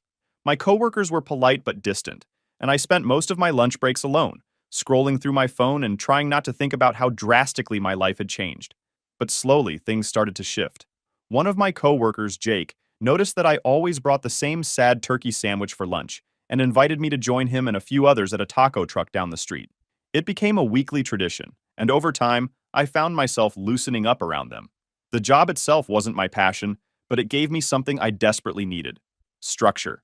I threw myself into it, determined to prove to myself that I could make it on my own. I worked long hours, learned everything I could about the industry, and started to build a reputation as someone who could close deals. Outside of work, I was trying to figure out who I was, without the weight of my family's expectations. Back in San Francisco, everything I did felt like it had to serve some bigger purpose, either for the family business or for our image. But in Austin, no one cared about my last name or what I used to do. I could just be Arjun, this random guy trying to make a life for himself. I started exploring the city on weekends, checking out live music, food trucks, and hiking trails. I wasn't exactly thriving, but I was surviving, and for a while, that was enough. About a year into my new life, something unexpected happened. I'd been working late one evening, trying to finish a big presentation, when one of my coworkers mentioned that a friend of his was looking for someone to help optimize data systems for her small business. It wasn't a field I had a ton of experience in, but I figured, why not? That small gig turned into something much bigger. I realized I had a knack for consulting, helping businesses streamline their operations and improve efficiency. The work was challenging but rewarding, and it felt good to use my skills in a way that didn't involve catering to my family's expectations. Over the next 2 years, I built a consulting side hustle that eventually became my full-time job. I focused on working with small and mid-sized companies, and before I knew it, I was making more money than I ever had working for my family. In the middle of all this, I met Hannah. She was a graphic designer I'd hired for one of my clients, and from the moment we met, there was something different about her. She wasn't flashy or overly polished like Maya. She was warm, creative, and had this dry sense of humor that caught me off guard in the best way. We started out as friends, grabbing coffee after meetings and talking about everything from work to our favorite childhood cartoons. It wasn't long before those coffee dates turned into something more. Being with Hannah felt easy in a way I didn't know was possible. She didn't care about appearances or status. She cared about me, plain and simple. By the third year in Austin, I was thriving. I had a successful business, a supportive partner, and a life that felt entirely my own. One thing I learned during this time was how to let go of the bitterness. Don't get me wrong. I was still angry about what Maya did and how my family handled it. But holding on to that anger didn't serve me. The more I focused on building my new life, the less I cared about the people who'd let me down. It's funny how much can change when you're forced to start over. If you told me 4 years ago that I'd be living in Austin, running my own business, and engaged to someone like Hannah, I wouldn't have believed you. But here I was, proving to myself that I didn't need my family's approval or their money to be successful. Starting over wasn't easy, and there were plenty of nights when I felt like giving up. But the result was worth it. Then one afternoon, out of nowhere, My phone buzzed with a number I didn't recognize. Normally, I'd ignore calls like that, but something made me pick it up. Arjun? It was Priya, my sister. We hadn't spoken in years, not since she'd accused me of being the world's worst human over those fake cheating texts. Hearing her voice felt strange, like opening a door to a room you'd sealed off ages ago. Hey, I said, keeping my tone neutral. I wasn't about to roll out the red carpet after everything that had happened. She didn't waste time with small talk. I need to tell you something, she said, her voice shaky. About Maya. That was a name I hadn't heard in a while, and honestly, I'd been fine with that. But something in Priya's tone made me pause. She sounded nervous? Guilty? I couldn't quite place it. What about her? I asked. Priya hesitated before blurting out. She lied. About everything. I didn't say anything at first. I just let the words sit there, waiting for her to explain. Apparently, one of Maya's close friends, a woman named Alina, had recently reached out to Priya with some kind of confession.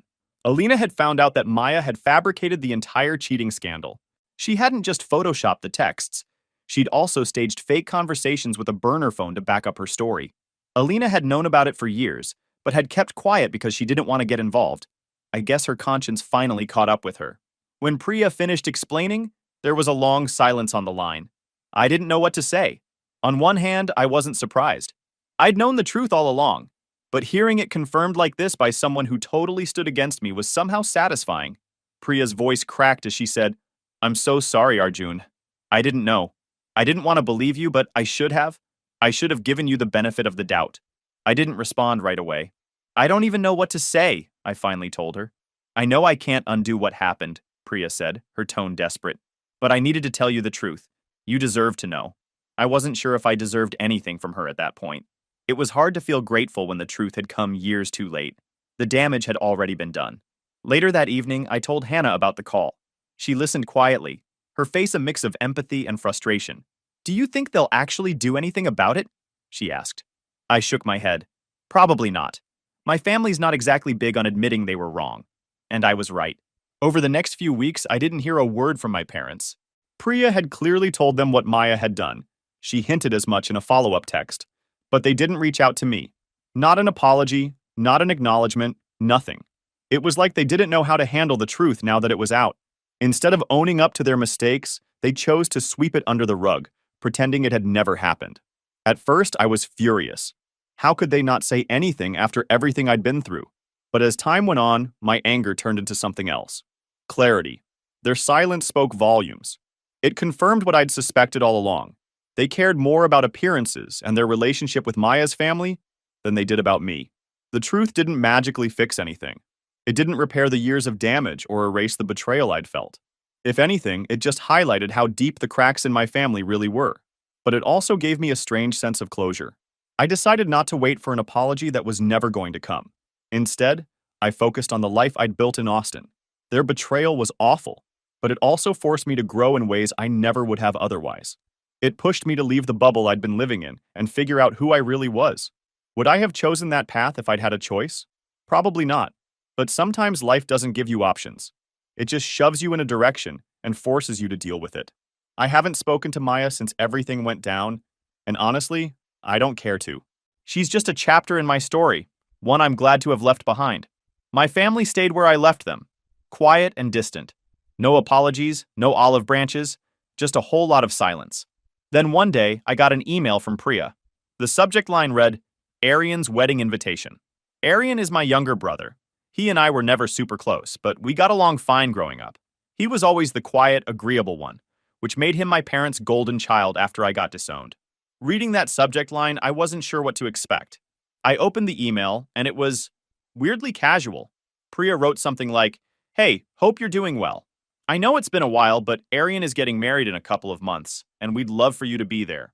Attached is the invite. Let me know if you can make it. That was it. Just a bland invitation, like I was some distant cousin they hadn't spoken to since a random family reunion. What struck me the most was that Arian hadn't reached out himself. It was his wedding, after all. If he really wanted me there, why couldn't he take 2 minutes to call or text me? Instead, he sent Priya as his messenger, like it was a chore he couldn't be bothered with. At first, I didn't respond. I wasn't even sure if I wanted to. But the more I thought about it, the more irritated I got. After everything that had happened, being disowned, lied about, and completely disregarded. They just expected me to show up as if nothing had happened. A week later, I got a follow-up email from Priya. This one was less casual and more emotional. She said it would mean a lot to the family if I came, that Arian wanted me there but didn't know how to ask, and that this could be a chance to move forward. That phrase, move forward, really set me off. It's like my family had adopted it as a mantra to avoid accountability. Anytime they didn't want to deal with the past, they'd throw out those words. It wasn't about healing or making amends. It was about saving face. I didn't reply to the second email either. Not long after, my dad called. Seeing his name on my phone screen was surreal. I hadn't heard from him since the day he told me to stay away because I was embarrassing the family. Against my better judgment, I picked up, curious about what he'd say. Arjun, he said, his tone brisk, but not unfriendly. Priya mentioned you haven't responded about Arian's wedding. I stayed silent for a moment, waiting to see where this was going. We'd really like you to come, he continued. It's important for the family's image to be together, and Arian wants his brother there on his big day. I couldn't help but laugh. If Arian wants me there so badly, why hasn't he called me himself? I asked. There was a pause on the other end. You know how he is, my dad said, brushing it off. He's not great with words. That's funny, I said, my tone sharper than I intended, because he seemed to have plenty of words when he cut me off with the rest of you. My dad sighed, like I was the one being difficult. That was a long time ago, Arjun. Mistakes were made, but it's time to move on. There it was again. Move on. I felt my chest tighten with frustration. You didn't just believe Maya's lies, you cut me out completely. And when the truth came out, you didn't even bother to apologize. You can't just call me now and expect everything to be fine because it's convenient for you. He was about to respond, but I said, cutting him off, you all made it clear a long time ago where I stand in this family. Arian's wedding doesn't change that. I hung up before he could respond. Over the next few weeks, the pressure ramped up. Priya sent me more emails, each one guiltier than the last. Even extended family got involved. Cousins I hadn't spoken to in years messaged me on social media, telling me I was being selfish and needed to let go of the past. One of my aunts called me saying I was breaking my mother's heart by refusing to come. Things went quiet for a while. Too quiet. At first, I thought they'd finally accepted my decision, but I should have known better. This wasn't about me or my feelings. It was about the family's reputation. They weren't giving up. They were regrouping.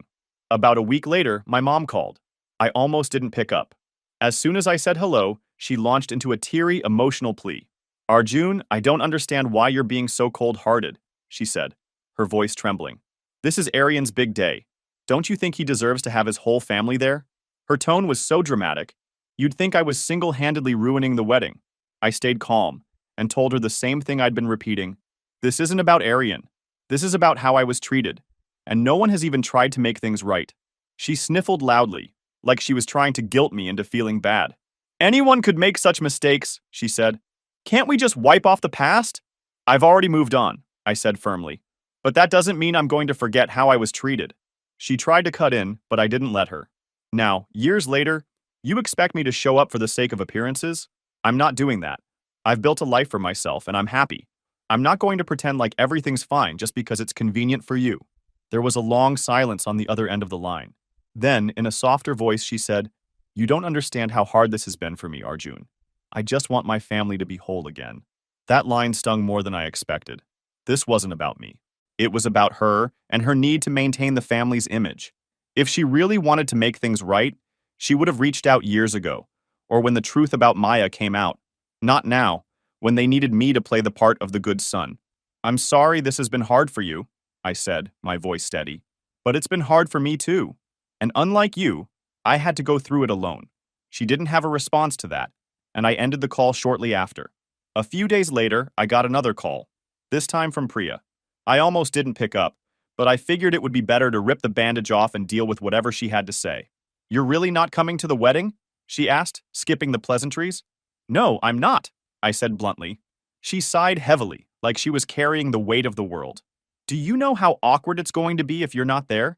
People are going to ask questions. They'll notice. And that's supposed to be my problem? I shot back. Maybe if you all had treated me with an ounce of respect, we wouldn't be having this conversation. After that, I blocked Priya's number. I didn't want to deal with any more phone calls or guilt trips. The wedding came and went without me, and honestly, I felt fine about it. Hannah and I spent the day hiking at a nearby trail and then treated ourselves to dinner at our favorite barbecue spot. It was peaceful, and for the first time in weeks, I didn't feel the weight of my family's expectations pressing down on me. Part of me expected the aftermath of the wedding to bring another round of guilt trips, but it didn't. Maybe they'd finally realized I wasn't budging, or maybe they just didn't have the energy to keep pushing. Either way, the silence was a relief. Walking away wasn't easy, but it was necessary. And the more distance I put between myself and my family, the clearer everything became. Hannah has been my rock through all of this. She reminds me that it's okay to set boundaries, even with people who share your DNA. At the end of the day, I've learned that family isn't about blood. It's about the people who show up for you, who have your back no matter what. And for me, that's Hannah, my friends, and the life I've built in Austin. So no, I didn't go to Arian's wedding. I don't feel bad about it, and I don't regret my decision. My family made their choice a long time ago, and now I've made mine. Story 4. My bride ditched me at the altar 5 minutes before the wedding. She texted, "Can't marry you, you're too average for me. I'm too young to settle for this life." I announced her words to everyone and turned our $60,000 wedding into a dodged-a-bullet party. 2 days later, after her sugar daddy dumped her at a gas station, she begged for another chance. Hey everyone! Before we jump into today's video, I need your help. We've noticed the channel is losing some traction, and subscribing is one of the best ways you can support us. It's quick, free, and it helps us keep bringing you awesome content. Your support means the world. Let's keep this channel growing together. Thanks so much. Now let's start the video. Hey Reddit! Sitting here watching the waves crash on the beach? Figured I might as well type out this whole messed up situation. Maybe it'll help someone else spot the red flags I missed. It's taken me 4 months to process everything enough to write it all down, but here goes. So me, 28 male, and Brittany, 25, had been together for almost 4 years. Classic case of opposites attract, I guess. She was the wild one, always suggesting crazy stuff like, "Let's drive to Vegas right now," or "We should quit our jobs and backpack through Europe." Meanwhile, I'm over here grinding away in civil engineering, working 50 to 60-hour weeks trying to build something solid for our future. That was our dynamic. She brought the excitement, and I brought the stability. And for a while, it worked. She'd tell me how much she loved that I was dependable, how secure she felt with me, called me her rock, all that stuff. For the first 2 years after we met, things were great. Balanced, you know? She'd push me to try new things, take spontaneous weekend trips, go to concerts for bands I'd never heard of. I'd make sure we had a safety net, a plan, a way home if things went sideways. We complemented each other. We moved in together after a year and a half. Got a decent apartment in the city. Nothing fancy, but it had this small balcony where we'd sit with coffee on weekend mornings, planning our future. Kids, house in the suburbs, the whole dream. I started putting away money for a ring. I proposed after 3 years, and we set the date for the following year. Plenty of time to plan the perfect day, right? But the last few months before the wedding? Man, things got weird in ways I didn't want to admit to myself at the time. Looking back, I can spot exactly when things started to shift. Brittany got really into Instagram about 6 months before the wedding. Like, really into it. Suddenly, our normal weekend plans weren't aesthetic enough. Every restaurant had to be photographable. Every activity had to look good as a story post. It wasn't just innocent social media use either. She'd spend hours meticulously editing photos, researching hashtags, and obsessing over her follower count. Our dinner conversations became monologues about her growing brand and how she was just a few viral posts away from being approached by sponsors. Besides, she started picking fights about money constantly.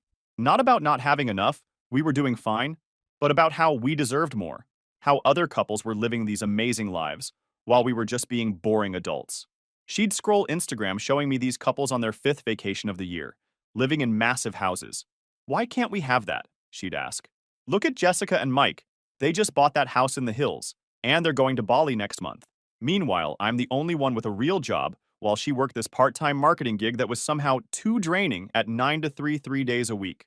I never wanted to point this out directly because it felt like a jerk move, but the math wasn't mathing. "We'll get there," I'd tell her. "I'm working on that promotion, we're saving for a down payment. But it takes time to build something real." She'd roll her eyes. "You're so practical. Don't you ever just want to take a risk? Live a little?" The thing is, I thought I was taking risks. Committing to forever with someone?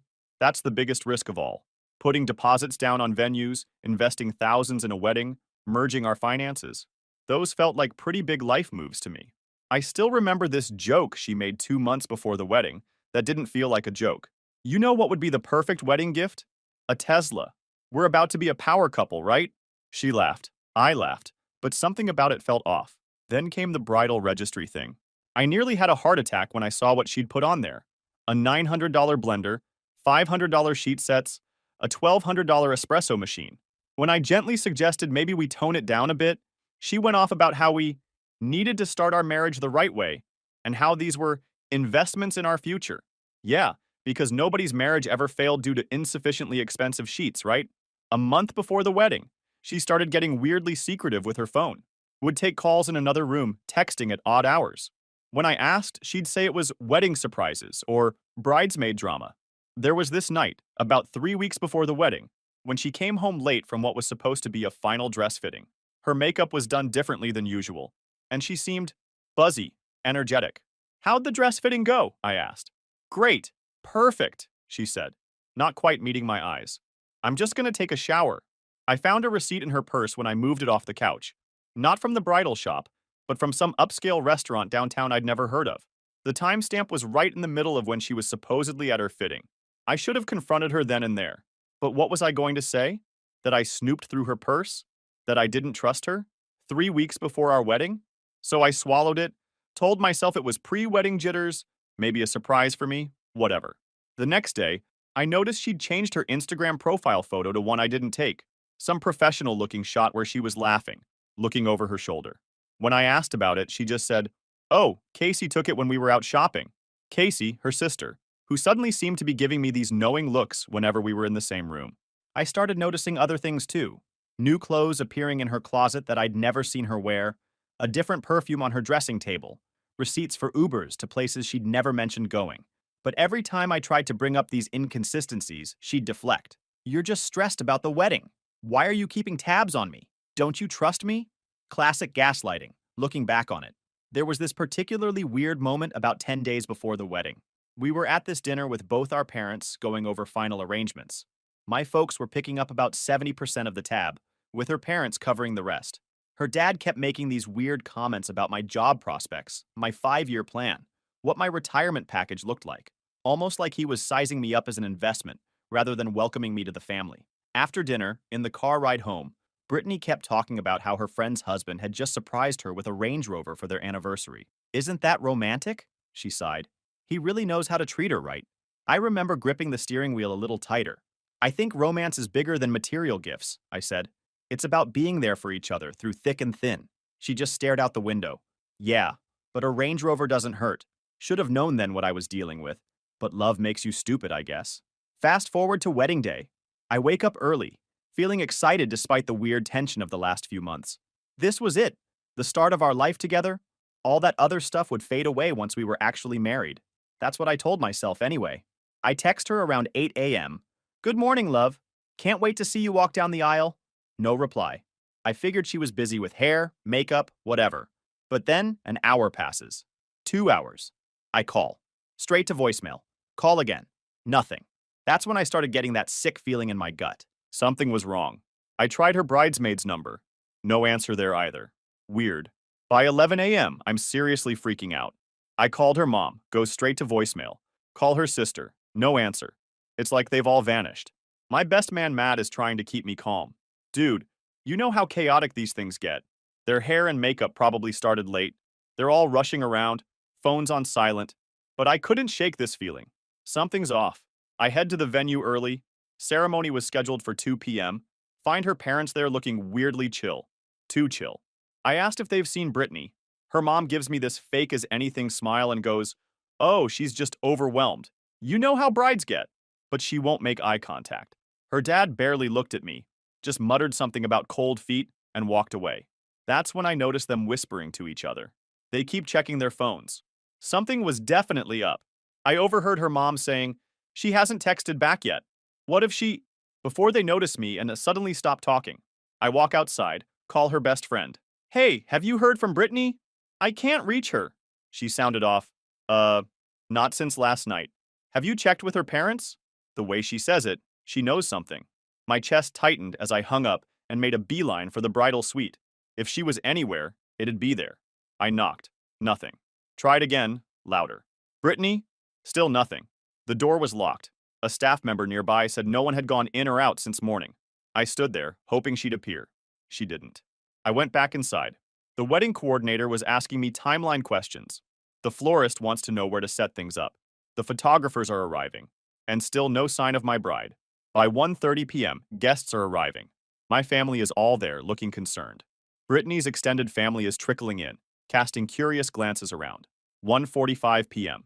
My groomsmen are all suited up. The bridesmaids are nowhere to be seen. 1:50 p.m. I'm standing just off to the side of the altar area, my heart racing. The officiant keeps giving me these sympathetic looks. The string quartet is playing softly, but it sounds like static in my ears. That's when the real fight started inside me. What the hell should I do? Go looking for her? Do I stall the ceremony? Do I pretend nothing's wrong and hope she walks in like this is all some twisted bridal prank? Part of me wanted to believe it was nerves, that she was freaking out somewhere, but would come around. Another part, the louder part, kept flashing back to the weird looks, the late nights, the sudden silences.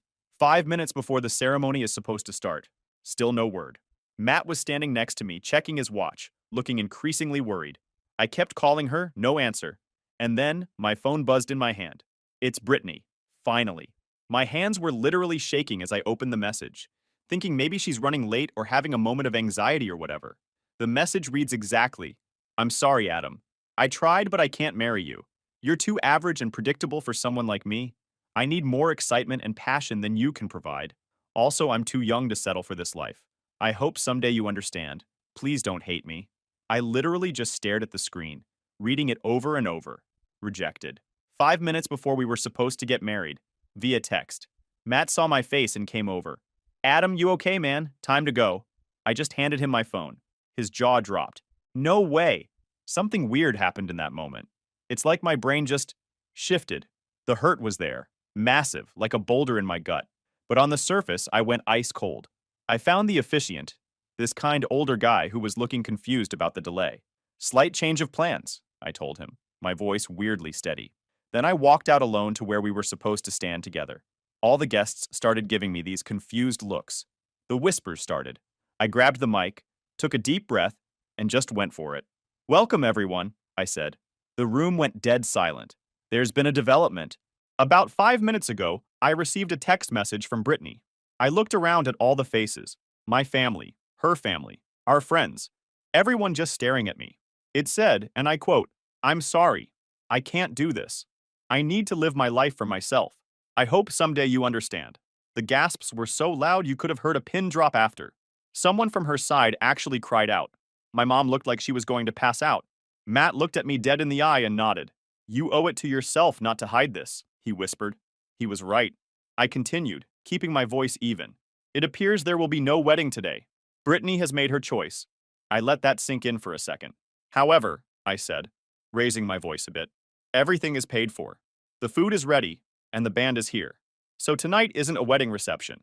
It's a celebration of honesty, even when it's brutal, a celebration of dodging a bullet, and a celebration of support from friends and family. I raised my water glass. Didn't trust myself with anything stronger at that point. So please eat, enjoy yourselves. Let's have a party anyway. The next few hours were straight up surreal. About 40% of the guests left, mostly Brittany's family and friends. Her parents and sister Casey practically ran out the door, but the rest stayed. My dad grabbed me in a hug that nearly cracked my ribs. Her loss, son, he whispered. Huge loss. The party was weird at first. Nobody really knew how to act.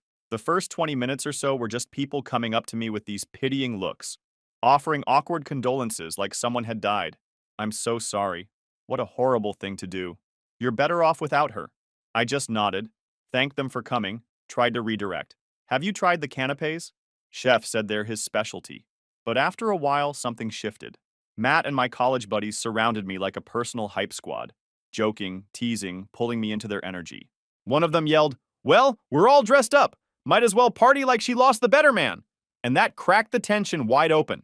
Someone hijacked the playlist, the band got the memo, and next thing I knew, people were actually dancing.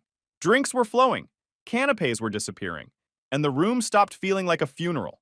My cousin Jenny clinked her glass and stood up. To Adam, who just showed us all what real class looks like in an impossible situation. It turned into this bizarre but kind of therapeutic, You're better off celebration. My Aunt Linda, who'd had a rough divorce herself, came up to me during a quiet moment. You know, she said, I spent years trying to make it work with someone who was never going to appreciate me. You just skipped all that heartache in one day. It hurts like hell now, but trust me, you're going to look back and realize this was a gift. Meanwhile, I'm still trying to wrap my head around the $60,000 plus that just went down the drain. Venue, catering for 150, flowers, suits, the non-refundable honeymoon package to the Maldives, gone. Most of it from me and my parents, since Brittany always had bill issues or whatever. Around 9 p.m., I managed to slip away for a few minutes, went into this little coat room off the main hall and just sat there in the dark, trying to breathe. It hit me all at once. The humiliation, the betrayal, the sheer disbelief that this was actually happening to me. I put my head in my hands and let myself break for exactly 5 minutes. Checked my watch and everything. 5 minutes of weakness, then back out there to face everyone. Matt found me as I was coming out. You good? Yeah, I lied. He put his hand on my shoulder. Look, whatever you're feeling right now, it's valid. But I need you to understand something. What she did? That's about her, not you. Some people can't recognize good when it's right in front of them. I nodded, not trusting myself to speak. Also, he added, your Aunt Linda is doing the worm on the dance floor, and it's something you absolutely need to see to believe. That got a genuine laugh out of me. And somehow, that was the turning point of the night. We ended up closing down the venue.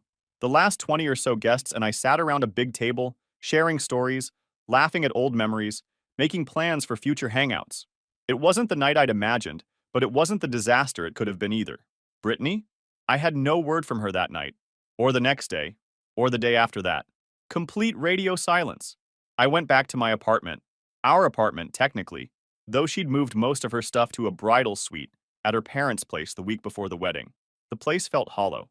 I couldn't sleep in our bed, ended up crashing on the couch for 2 nights straight.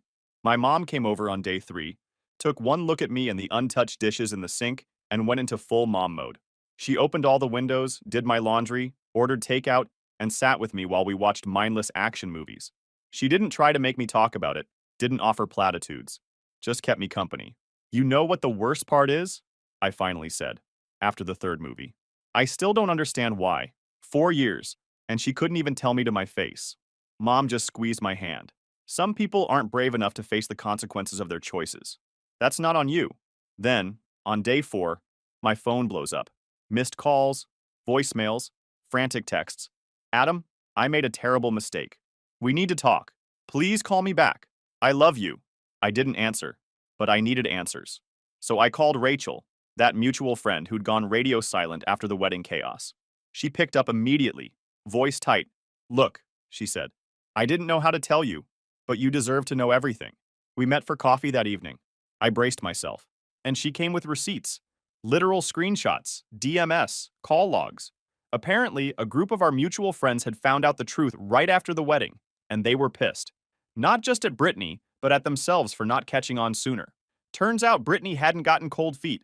She'd had a whole scheme lined up with some guy named Nolan.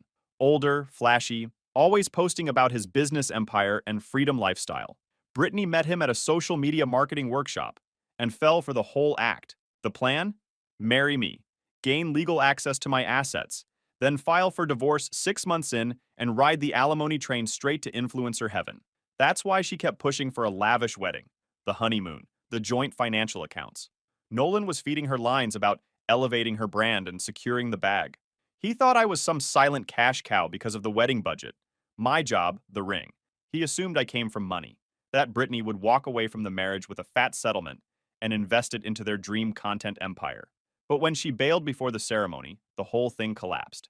I tracked down her roommate, someone I barely knew but who had reached out quietly to Matt. We spoke over the phone. She confirmed what Rachel said and added this gem. Nolan ghosted Brittany the second he found out we never signed a marriage certificate. No marriage meant no assets, no alimony, no financial leverage. He literally had her moved out of the suite they were staying in and blocked her everywhere. She got kicked out of the luxury short-term rental they'd booked, and when her credit card got declined, she had to call her dad to come get her. Suitcases in hand, standing in the lobby of a boutique hotel like a failed contestant on The Bachelor. The cherry on top? Nolan had a live-in girlfriend in another city. Brittany was just entertainment on the side, a pet project with no future. She didn't know that part until the girlfriend found out and messaged her screenshots of her own. So yeah, her whole master plan crashed and burned before it ever left the runway. And the only thing she got out of it was a one-way ticket back to her parents' guest room. You want to talk about karma? That's karma in designer heels with zero refund policy. So now Brittany's desperate. And she keeps calling. I answered one of her calls about a week after the wedding. Pure morbid curiosity. Adam? Oh, thank God. She was already crying, full meltdown mode. I said nothing, just waited. I messed up so bad, she wailed. It was the stress, the pressure. Nolan meant nothing. We can still fix this. Just tell people I had a panic attack. We can reschedule. The audacity.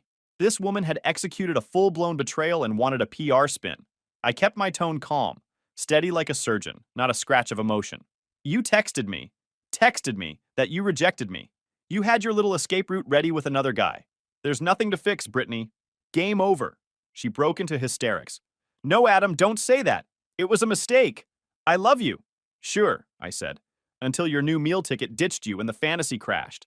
Now suddenly I'm Prince Charming again? You don't understand. He lied to me. He promised me all these things and just abandoned me in some gross motel. I had to call my dad to come get me. I actually laughed. A low, tired laugh. That's supposed to earn you points? You picked the wrong con man and now I'm supposed to catch you like nothing happened? I was confused. I made a mistake. Please. Then came the desperation. But where will I go? What will I do? I paused, gave her a second of silence, then delivered it straight. Frankly, my dear, I don't give a damn. Blocked. Next morning, I get an email from her mom with the subject line. You owe us. I should have hit delete, but I'm a sucker for delusion. They were demanding refunds for their flights, hotel stays, spa packages, dress tailoring, emotional damage, you name it. Claimed I should reimburse them for allowing the wedding to go forward when I clearly knew Brittany wasn't ready. Right, because apparently I'm psychic now. The best part? We expect full compensation within 14 days, or we will be forced to take further action. I read it twice, then checked my calendar to see if it was April Fool's. It wasn't. My lawyer's reply was one sentence. No legal basis. Please stop contacting Adam. Then her dad, stone silent my entire relationship with Brittany, suddenly grew a backbone and called me at midnight, half drunk and furious. You humiliated my daughter. You are the one who made her run from you and your boring ass. You ruined our family's name. You owe us. You'll be hearing from my lawyer. I told him, can't wait, but I'm still waiting. Over the next week, I got a flood of rage texts from numbers I didn't recognize. The best man, Matt? Brittany's sister Casey tried to DM him with some vague threat about exposing the truth online if I didn't do the right thing. Matt screenshotted it and posted a video of himself doing a backflip off a wave with the caption, "This you." Legend. But what absolutely blew my mind was that none of them ever acknowledged what Brittany actually did. Not once. In their alternate reality circus, I was the villain for telling the truth, for not funding her getaway car, for not quietly rolling over and letting their daughter wreck my life after she ditched me at the altar. Her mom even had the nerve to say it was my fault she ran. If you'd just been a little more generous, she said in one of her unhinged emails, maybe Brittany wouldn't have felt the need to look elsewhere. She was under a lot of pressure to live up to your standards. Right. Because not buying her a Tesla and setting up her influencer life on a silver platter is obviously what drove her to cheat, lie, and bail minutes before the ceremony. I didn't realize being financially responsible and not tossing Range Rovers around like party favors counted as emotional abuse. I swear the Olympic Committee should have handed them gold for the mental gymnastics they were pulling. A couple of days later, and true to her word, the rumor mill was in full swing, obviously fueled by Brittany and Casey. I started hearing that I was the bad guy. Apparently, I was controlling, put too much pressure on her, and, my personal favorite, secretly called off the wedding myself but framed her. The text? Oh, that was taken out of context, or sent under duress. Some people actually bought this nonsense. Mostly her distant relatives and friends who weren't close enough to know better. A girl I barely knew from Brittany's extended circle actually messaged me. I always knew there was something off about you. No wonder she couldn't go through with it. I didn't bother responding. What was the point? Brittany started posting these vague, cryptic captions on Instagram about escaping toxic situations and finding her worth. Started using hashtags like #survivor and #mytruthmatters, as if she was the victim in all this. I didn't fight the rumors publicly, just calmly told anyone who asked directly, she texted me I can't marry you 5 minutes before the wedding to run off with another guy. That plan failed. These are the facts. Showed the text to a couple people who needed proof. Most people saw through her attempts to rewrite history. Meanwhile, Brittany's family kept up with their demands. Texts, emails, even a physical letter delivered to my apartment. They wanted compensation for everything: the wedding planning, emotional labor, her belongings, which I'd already shipped back, half the cash value of wedding gifts that were returned or donated. Casey even suggested I should pay for therapy for Brittany's trauma from the whole ordeal, the ordeal she caused. The entitlement was unreal. I consulted a lawyer just to cover my bases. He laughed at their demands, confirmed she had zero legal standing for anything, sent one formal email back. Adam considers the matter closed. Brittany unilaterally terminated the relationship and wedding plans. No funds or compensation are owed. Any further demands will be treated as harassment. Blocked all the new numbers and email addresses, and started thinking what I should do next. That $18,000 non-refundable Maldives honeymoon? Brittany had been obsessed with it, picked the specific overwater bungalow, talked about it constantly. For months leading up to the wedding, she'd been showing everyone the pictures. Look at that water! The private deck! The dolphins you can see from your room? The travel agent confirmed I couldn't get cash back, but I could change the second name on the reservation.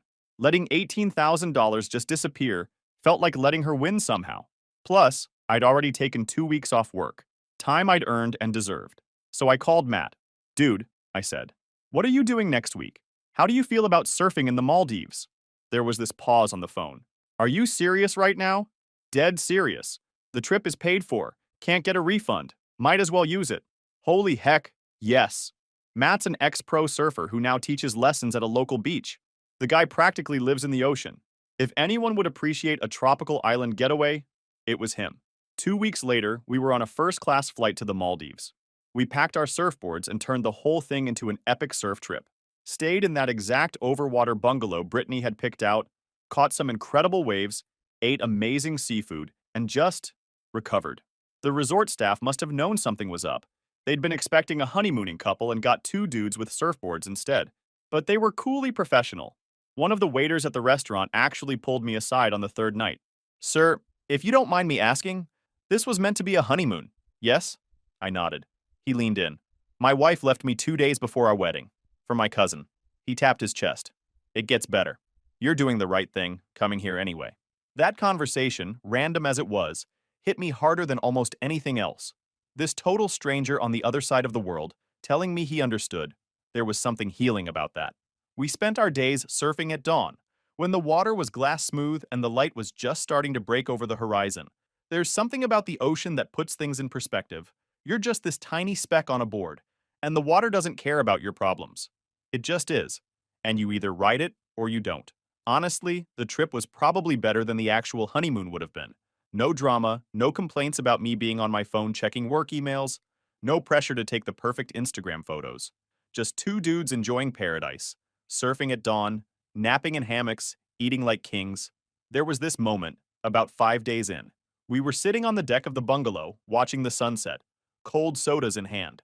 Matt looked over at me and said, "You know what's crazy? If she hadn't bailed, you'd be trapped in a marriage with someone who didn't really want you, and you'd never know how close you came to dodging that bullet." He was right. As painful as her exit was, at least it happened before we signed the legal paperwork. Before kids, before joint mortgages, before our lives were so entangled that separation would be even more catastrophic. The day before we left, I posted exactly 1 photo on my private Instagram. Just me and Matt, boards under our arms, grinning in front of that stunning blue water. Caption: New tides, better rides. Didn't tag anyone. Didn't mention weddings or rejection. But of course, a mutual friend screenshot it and sent it straight to Brittany. Word got back that she cried for hours when she saw it. Not tears of regret, tears of entitlement. How dare I enjoy the trip she was supposed to have? I'm not going to lie, hearing that gave me a sense of satisfaction. Not because I wanted her to suffer exactly, but because it confirmed something important. She wasn't sad about losing me. She was sad about losing the lifestyle she thought I'd provide. And that made me even more certain I'd dodged a nuclear missile. And yeah, it's been about 4 months now. The dust has settled. The demands stopped after my lawyer's email. The smear campaign fizzled out too. Turns out when your story is full of holes and the other person just sticks to the facts, people figure it out pretty quick. And I heard that after Nolan dumped her and she realized I wasn't taking her back, she stayed with Casey for a while. Apparently that was a disaster. Brittany expected Casey to support her emotionally and financially. Didn't look for work, complained constantly, treated the place like a hotel. Lasted about 2 months before Casey kicked her out. Even sisterly love has its limits. According to mutual friends, living with Brittany was a nightmare. She'd sleep until noon, leave dishes everywhere, and would spend hours on her phone scrolling Instagram and crying about how her life was supposed to be so different. She'd order expensive takeout on Casey's credit card without asking, borrow clothes without returning them, and have these explosive tantrums whenever Casey suggested she look for a job or maybe, contribute to the household in some way. Eventually, Brittany ended up moving back in with her parents, found some low-level admin job, but is constantly whining on social media about being broke and how unfair everything is, how life is conspiring against her, never once acknowledging that she's the architect of her own misfortune. Her latest Instagram is full of vague quotes about rising from the ashes, and sometimes the wrong choices bring us to the right places, and other nonsense that probably makes her feel better, but isn't fooling anyone who knows what really happened. The victim narrative is strong with that one. Zero accountability, zero remorse, just bitterness that her grand plan failed. As for me, I'm doing good. Really good, actually. The initial weeks were rough, not gonna lie. Felt like a chump, heartbroken, angry, but that dodged a bullet party, as weird as it was, set the tone. My friends and family had my back. Going on that honeymoon trip with Matt was the best decision. It was a clean break, a way to reclaim something positive from the wreckage. Financially? Yeah, I took a hit. That $60,000 plus for the wedding and honeymoon is gone forever. But it's just money. What I gained back was my self-respect and freedom from someone who saw me as nothing but a wallet and stepping stone to the Instagram life she thought she deserved. I didn't lose anything that actually mattered. I lost someone who thought my hard work was just a path to someone else's fantasy. I lost a family who saw me as an ATM, not a person. I lost the burden of trying to build a future with someone who didn't respect what it takes to build anything real. Some of my buddies have tried to set me up on dates, but I'm not there yet, maybe in a few more months. Right now, I'm focused on rebuilding, on creating a life I'm proud of regardless of who shares it with me. To anyone reading this who's going through something similar, hang in there. The pain is real, but it doesn't last forever. And sometimes, what feels like rejection is actually protection. Trust me on that one. Story 5. This story is titled, My Dad Slept with My Fiancée a Week Before My Wedding. So I made him regret it for the last day of his life. So I, 32 male, until 6 months ago, I thought I had everything figured out. I busted my ass working construction for years, eventually starting my own contracting business that was finally making good money. I'm not the type of guy to brag, but I'm 6 feet 2 inches, hit the gym 5 days a week, and drive a Ford F-150 that I paid off early. Worked for everything I have. Nobody ever handed me shit. Look, I wasn't always this put together. Back in high school, I was that kid who couldn't figure out what he wanted. My grades were decent enough, but college didn't seem like my thing. Dad, Robert, 56 male, was constantly riding my ass about it. You need a degree to be somebody in this world, he'd say, even though he never went to college himself. He joined the military right out of high school, did his 20 years, then landed a cushy VP job at an insurance firm through his military connections. Classic, do as I say, not as I do type. When I chose trade school instead of a 4-year degree, you'd think I told him I was becoming a professional clown. Manual labor is for people who can't use their brains, he'd say at family dinners, like I wasn't even there. Meanwhile, I was learning actual skills while his office buddies were paying contractors like me thousands to fix their fancy houses. Mom, Sarah, 53 female, was always the peacekeeper. She's worked as a nurse for 25 years, pulling night shifts and dealing with ungrateful patients, while somehow still having the energy to smooth things over when Dad and I got into it. She's the real MVP, always telling me, your father just wants what's best for you, even when he was being a complete asshole. Classic enabler, I guess. But she meant well. By 28, I had my own crew and was making more than most of my friends with their college degrees and student loans. That's when I met Amber at my buddy Mark's BBQ. Let me tell you about Amber, 28 female. Picture the girl that all the guys want to talk to the moment she walks in. Long blonde hair, athletic build from all those boutique fitness classes she was always doing, and this smile that made you feel like you were the only person in the room. She was working as a marketing manager for some tech startup, always dropping phrases like smashing the patriarchy and breaking glass ceilings in conversations. At first, I thought it was cool how passionate she was about women's rights and all that. We hit it off right away, even though we were complete opposites on paper. She had a master's degree in communications and came from this upper middle class family where everyone was a professional something or other. I kept waiting for her to realize I wasn't in her league, but she seemed genuinely into me. I love how you work with your hands, she'd say. All the guys I meet are these soft tech bros who couldn't change a tire if their life depended on it. It stroked my ego, I won't lie. We moved in together after 8 months, and I proposed on our 2-year anniversary. Nothing fancy, just took her hiking to this overlook I knew, got down on one knee at sunset. The ring was my grandmother's, this vintage Art Deco piece that Mom had been saving for when I found the right girl. Amber cried, said it was perfect. When I told my parents we were engaged, Mom was thrilled. Dad, surprisingly, seemed impressed. She's going places, he told me privately. Smart move, son. It was maybe the first genuine compliment he'd given me in years. Should have known something was off right then.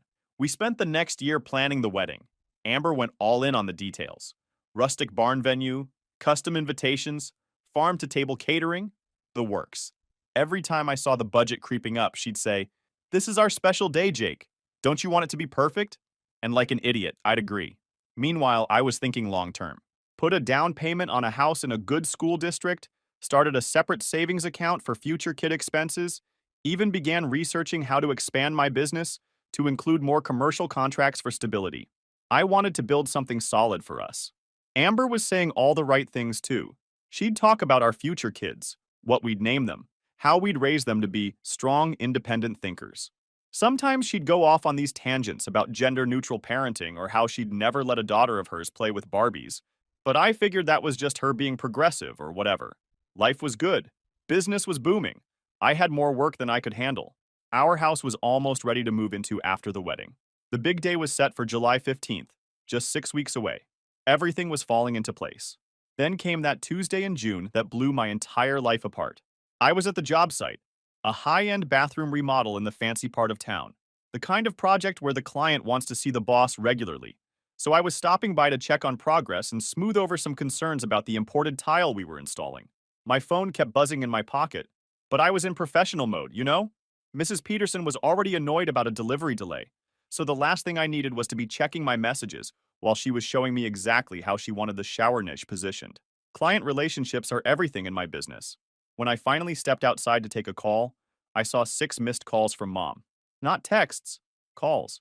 Mom never calls during the day unless something's seriously wrong. She knows I'm working. I immediately called back, my heart already racing. She answered on the first ring. Jake!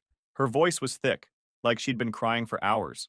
You need to come home right now. It's about your father and Amber. A cold weight settled in my stomach. Mom, what's going on? Is everyone okay? Was there an accident? I was already walking to my truck, signaling to my foreman Miguel to take over. No, nothing's okay. She was struggling to get words out between sobs. Please just come to the house. She hung up. The drive to my parents' place normally takes about 25 minutes. I made it in 15, running yellow lights and probably breaking every speed limit. My mind was racing through worst-case scenarios. Had Dad and Amber gotten into some kind of argument? Was someone hurt? Why would they even be together in the first place? Amber was supposed to be at a wedding planning retreat with her bridesmaids this week. Some spa thing about 2 hours upstate where they'd finalize all the details while getting massages and doing yoga or whatever. She'd been planning it for months, said it was a modern alternative to a traditional bachelorette party. When I pulled into my parents' driveway, I saw Amber's white Prius parked behind my dad's Silverado. My confusion deepened. Had she come back early? Why would she be at my parents' house instead of our apartment? The front door was unlocked.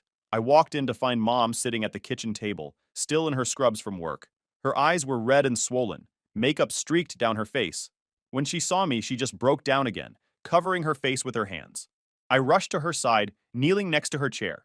Mom, please. You're scaring me. What happened? She took a shuddering breath. I came home early from my shift. Migraine. I was going to lie down for a bit before my evening shift. She paused, her hands trembling as she reached for a tissue. And I heard noises from upstairs. My mouth went dry. What are you saying, Mom? I thought your father was watching something inappropriate or something ridiculous like that. But when I went upstairs, she couldn't finish the sentence, fresh tears spilling down her cheeks. A roaring started in my ears, like standing too close to a jackhammer. Where are they now? My voice sounded strange, detached, like it belonged to someone else. Still upstairs. They don't know I called you. She reached for my hand, squeezing it tight. Jake, I'm so sorry.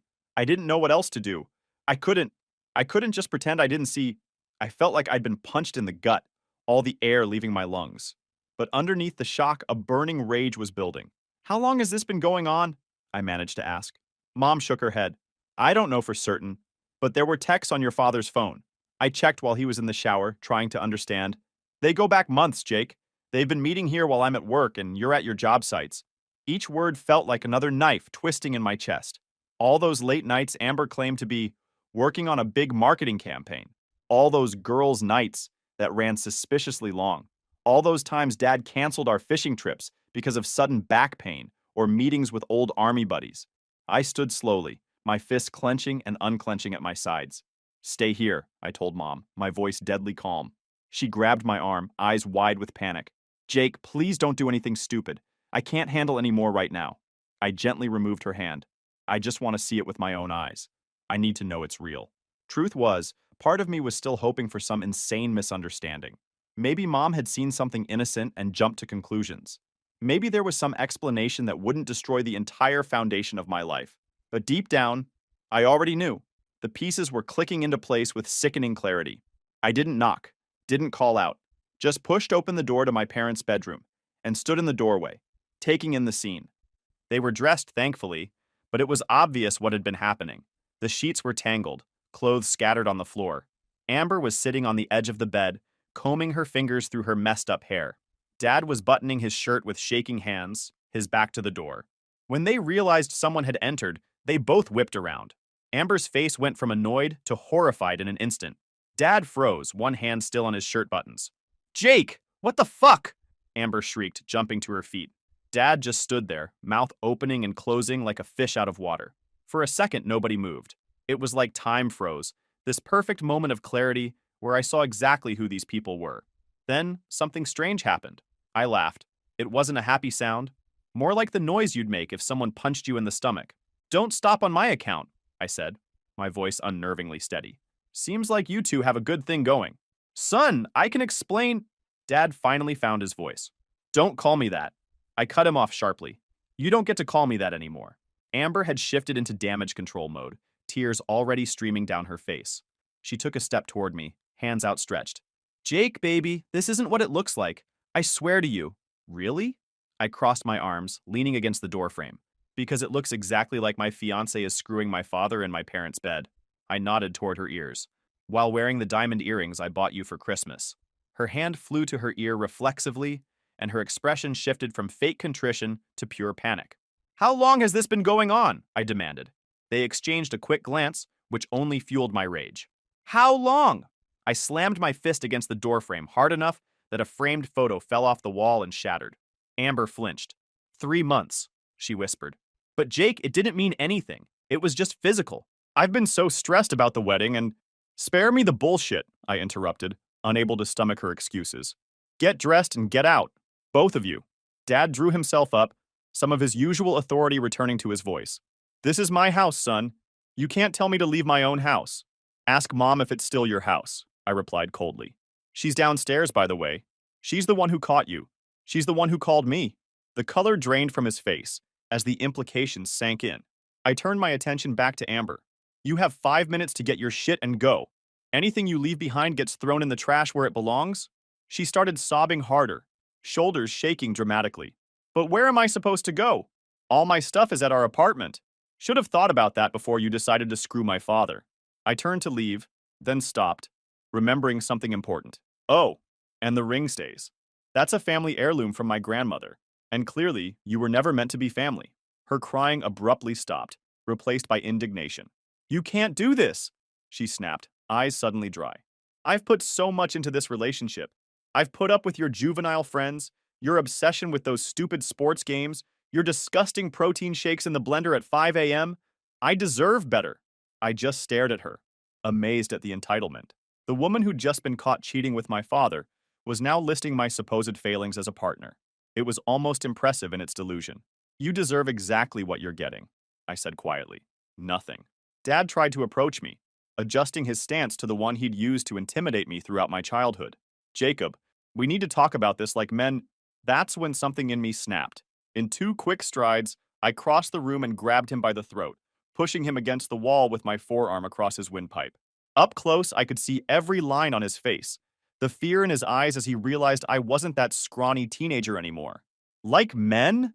I growled, my voice barely recognizable. Men don't fuck their sons' fiancées. You spent my entire life preaching about honor and responsibility and family. You're nothing but a hypocrite and a coward. I released him and stepped back, my hands shaking with adrenaline. He slumped against the wall, gasping. You both disgust me, I said, my voice flat. 5 minutes. Then I'm coming back up here, and you don't want that.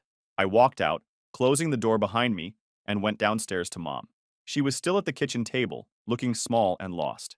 When she saw me, she stood up uncertainly. They're leaving, I said simply, putting an arm around her shoulders. We both deserve better than them, Mom. She leaned into me, and I could feel her tears soaking through my shirt. What do we do now? She whispered. We rebuild, I told her, surprising myself with the conviction in my voice. Without them. The next few weeks were a blur of pain, rage, and practical logistics. Mom couldn't bear to stay in the house, so she moved into my apartment while I slept on the couch. She filed for divorce the very next day, hiring Marianne Delaney, the most aggressive female attorney in town, and, coincidentally, the woman whose kitchen remodel I'd completed last year.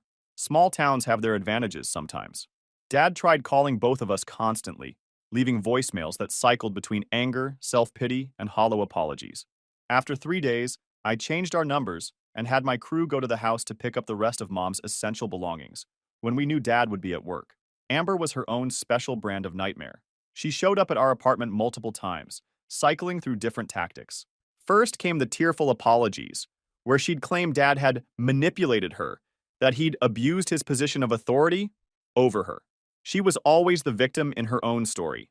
When that didn't work, she switched to anger, accusing me of being emotionally unavailable throughout our relationship. According to her revised history, I'd driven her to look elsewhere for validation because I was obsessed with work and never listened to her needs. The final straw came when she showed up at 11 p.m. on a Tuesday, screaming in the hallway that I was emotionally abusive and that she'd sacrificed her career ambitions for me. Our neighbors got quite a show that night. I calmly opened the door, set a box of her remaining stuff in the hallway, including printouts of the explicit texts between her and my father that Mom had forwarded to me, and handed copies to the neighbors who'd gathered to watch the spectacle. Here's who she really is, I told them, before closing the door in her horrified face.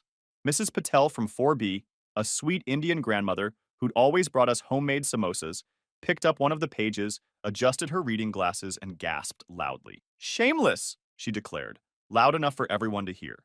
That was the last time Amber showed her face at our building. Meanwhile, I was systematically dismantling what would have been our life together. I canceled all the wedding arrangements, lost some deposits, but it was worth every penny not to marry that snake. The relief of not going through with the wedding honestly outweighed the financial hit. The house was trickier. We'd both signed the mortgage, with me putting down most of the down payment. After consulting with a lawyer, I bought out her portion, considerably less than mine, and put the house on the market immediately. I couldn't imagine living there now. Every room would remind me of the future we'd planned. The hardest part was telling our friends. Some took her side, if you can believe that. Lisa, who'd been one of our mutual friends from the beginning, had the audacity to suggest I must have done something to drive Amber away. Those people were immediately cut from my life. The real ones stood by me, helping Mom move her stuff out of the house when Dad was at work, bringing us food when neither of us felt like cooking, just being there when I needed to rage or cry or sit in silence. Mark, my best friend since high school, was particularly solid. I never thought she was good enough for you anyway, he admitted one night as we sat on my balcony. Always seemed like she was with you despite your job, not because of who you are. Those words hit home. Had I been so blinded by Amber's looks and status that I hadn't noticed her subtle disdain for my work? Looking back, there were signs. The way she'd introduce me as Jake, he owns his own business, rather than Jake the contractor. Like she was embarrassed by what I actually did. How she'd steer conversations away from my projects at social gatherings. The little comments about how I could move into management and leave the physical labor behind once we were married. 3 months after D-Day, Discovery Day, as Mom and I had grimly dubbed it, I was starting to feel like maybe I could breathe again. The business was doing better than ever. Nothing like rage to fuel your work ethic. I'd sold the marital home-to-be and bought a small cabin on the lake instead. Something just for me, with no memories attached. Mom found a small apartment near the hospital and seemed to be healing in her own way. She joined a support group for women going through divorce and started taking art classes on her days off, something Dad had always discouraged as a waste of time and money. Then, karma finally showed up to collect. It started with a phone call from a number I didn't recognize. After weeks of dodging unknown numbers, I almost didn't answer. But some sixth sense told me to pick up. Jake, please don't hang up. It was my father. My finger hovered over the end call button. Give me one good reason, I said, my voice hard. I'm losing everything, he said, his voice cracking in a way I'd never heard before. The divorce, the house, my job. I need help. I actually laughed. And that's my problem? Why? Your mother's attorney. She's going for everything. The house, the savings, even my pension. And someone at work found out about what happened. I've been suspended pending an ethics investigation. Dad worked as the VP at a conservative insurance firm, where they apparently frowned on executives sleeping with their sons' fiancés. Who knew? Maybe you should call Amber for help, I suggested coldly. There was a pause. She's not speaking to me anymore. Let me guess, she moved on to someone else who can do more for her? His silence was confirmation enough. Jake, I know I have no right to ask, but could you just talk to your mother? Ask her to go easier in the settlement?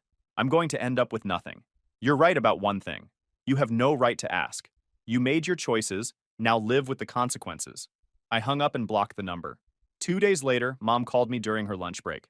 You won't believe who came to see me at the hospital. Who? I asked, distracted by a supply delivery I was signing for. Amber. I nearly dropped the phone. What? Why? She's a mess, Jake. Lost her job, can't make rent. Apparently your father promised to leave me and support her, but now he can't even support himself. I snorted. And what? She thought you'd help her? No, she wanted me to convince you to help them. Both of them. The audacity was almost impressive. What did you say? Mom's voice turned hard, something I rarely heard from her. I told her I raised a smart son who doesn't waste time on trash. I smiled for what felt like the first time in months. That's my mom. Yeah, but the universe wasn't done with its twisted sense of humor. The very next day, I pulled up to a job site to find Amber waiting by my truck. She'd lost weight, her designer clothes replaced by worn jeans and a faded t-shirt. When she saw me, she straightened up, trying to pull together that confident mask she always wore. 5 minutes, she said as I approached. That's all I'm asking. Against my better judgment, I nodded. Clock's ticking. I made a terrible mistake, she started, those practiced tears already forming. Your father. He told me things about you. Made me believe you were hiding things from me. Save it, I cut her off. You weren't manipulated. You're just facing consequences for once in your life. Her face hardened. Fine. You want the truth? I was bored. You were always working, always talking about building a future, never living in the present. Robert made me feel desired. The casual use of my father's first name felt like another slap in the face. How many times had they laughed about me behind my back? And how's that working out for you now? I asked, leaning against my truck. I'm about to be evicted, she admitted. Nobody will hire me once they check my references. Your father is completely broke since your mom is taking him to the cleaners. We made a mistake, but do we deserve to have our lives completely destroyed? I pretended to think about it. Yes, you do. Jake, please. She stepped closer, putting her hand on my arm like she used to when she wanted something. We could work this out. I still care about you. We had plans, a future. I looked down at her hand until she removed it. The future where you were sleeping with my father behind my back? That future? I'm not asking you to take me back, she said quickly. Just help me get back on my feet. Alone, maybe? Or use your connections to help me find a job? You're doing so well, and I'm suffering the consequences of your actions, I finished for her. How's all that female empowerment working for you now? Aren't you strong and independent enough to solve your own problems? Her eyes flashed with anger. You're enjoying this, aren't you? Seeing me brought low while you thrive? I checked my watch. Your 5 minutes are up. Don't contact me or my mother again. As I turned to walk away, she called after me. You'll regret this, Jake. I'll make sure everyone knows what kind of man you really are. I paused, looking back over my shoulder. Make sure you include the part where you slept with my father. I'm sure that'll win people over to your side. Her threat stuck with me, though. I knew Amber. She was vindictive when cornered. And I'd built a reputation in this town that my business depended on. I needed to protect myself. That night, I called Mark, my closest friend, and the only person who knew every detail of what had happened. I need to send a message, I told him after explaining Amber's visit. Something that makes it clear they can't mess with me anymore. Mark was quiet for a moment. What are you thinking? I'm thinking it's time they understand what it feels like to be completely exposed. The plan came together over the next few days. Mark's sister Jen worked at the country club, where Dad was still clinging to his membership. One of the few things Mom's lawyer hadn't been able to touch yet, because it was in his name only. It was his last connection to his old life, the place where he networked and pretended everything was fine. Jen confirmed what I'd suspected. Dad had been bringing Amber there, introducing her as his personal assistant to his business contacts, trying to help her land a job. The hypocrisy was unbelievable. He was still playing the devoted family man at the club, telling everyone Mom and I were going through some things, but that it would all blow over soon. The country club was hosting their annual charity gala that weekend, the biggest social event of the year in our small town. Everyone who was anyone would be there, including all of Dad's colleagues and potential business connections for both of them. Jen confirmed they were on the guest list. Dad had donated heavily to the charity in previous years, so despite the rumors starting to circulate, the club hadn't pulled his invitation. Perfect. I made some calls to people who owed me favors. Contractors, business associates, clients who'd been happy with my work, people with influence in town. The plan wasn't just about humiliation. It was about making sure their lies couldn't take root. The night of the gala, I dressed in my best suit, the one I'd bought for the rehearsal dinner, ironically, and showed up with Mom on my arm. She looked amazing in a new dress that actually fit her properly, instead of the frumpy things Dad always insisted she wear because they were age-appropriate. The looks when we walked in were priceless. Dad nearly choked on his sparkling water. Amber, standing beside him in a borrowed dress that was slightly too big, turned white as a sheet. They were clearly not expecting us. "What are you doing here?" Dad hissed when we approached them directly. I smiled pleasantly. "Supporting the charity, of course. Mom's the guest of honor, didn't you know?" His eyes darted to her in confusion. "The hospital nominated me for the Community Service Award," Mom explained sweetly, "for my work with domestic violence victims." This was true. Mom had coordinated a program at the hospital for years, something Dad had always minimized as her little project. The nomination had come months ago, but the timing couldn't have been better. Amber shifted uncomfortably. "We should probably go, Robert." "Before you do," I said, raising my voice slightly so people nearby could hear, "I wanted to thank you both properly." They froze, looking trapped between me and the crowd of curious onlookers. "Thank us," Dad repeated, a warning in his eyes. "Absolutely." I clinked my water glass against his. "If you two hadn't shown me your true colors, I might have wasted years of my life on people who didn't deserve it."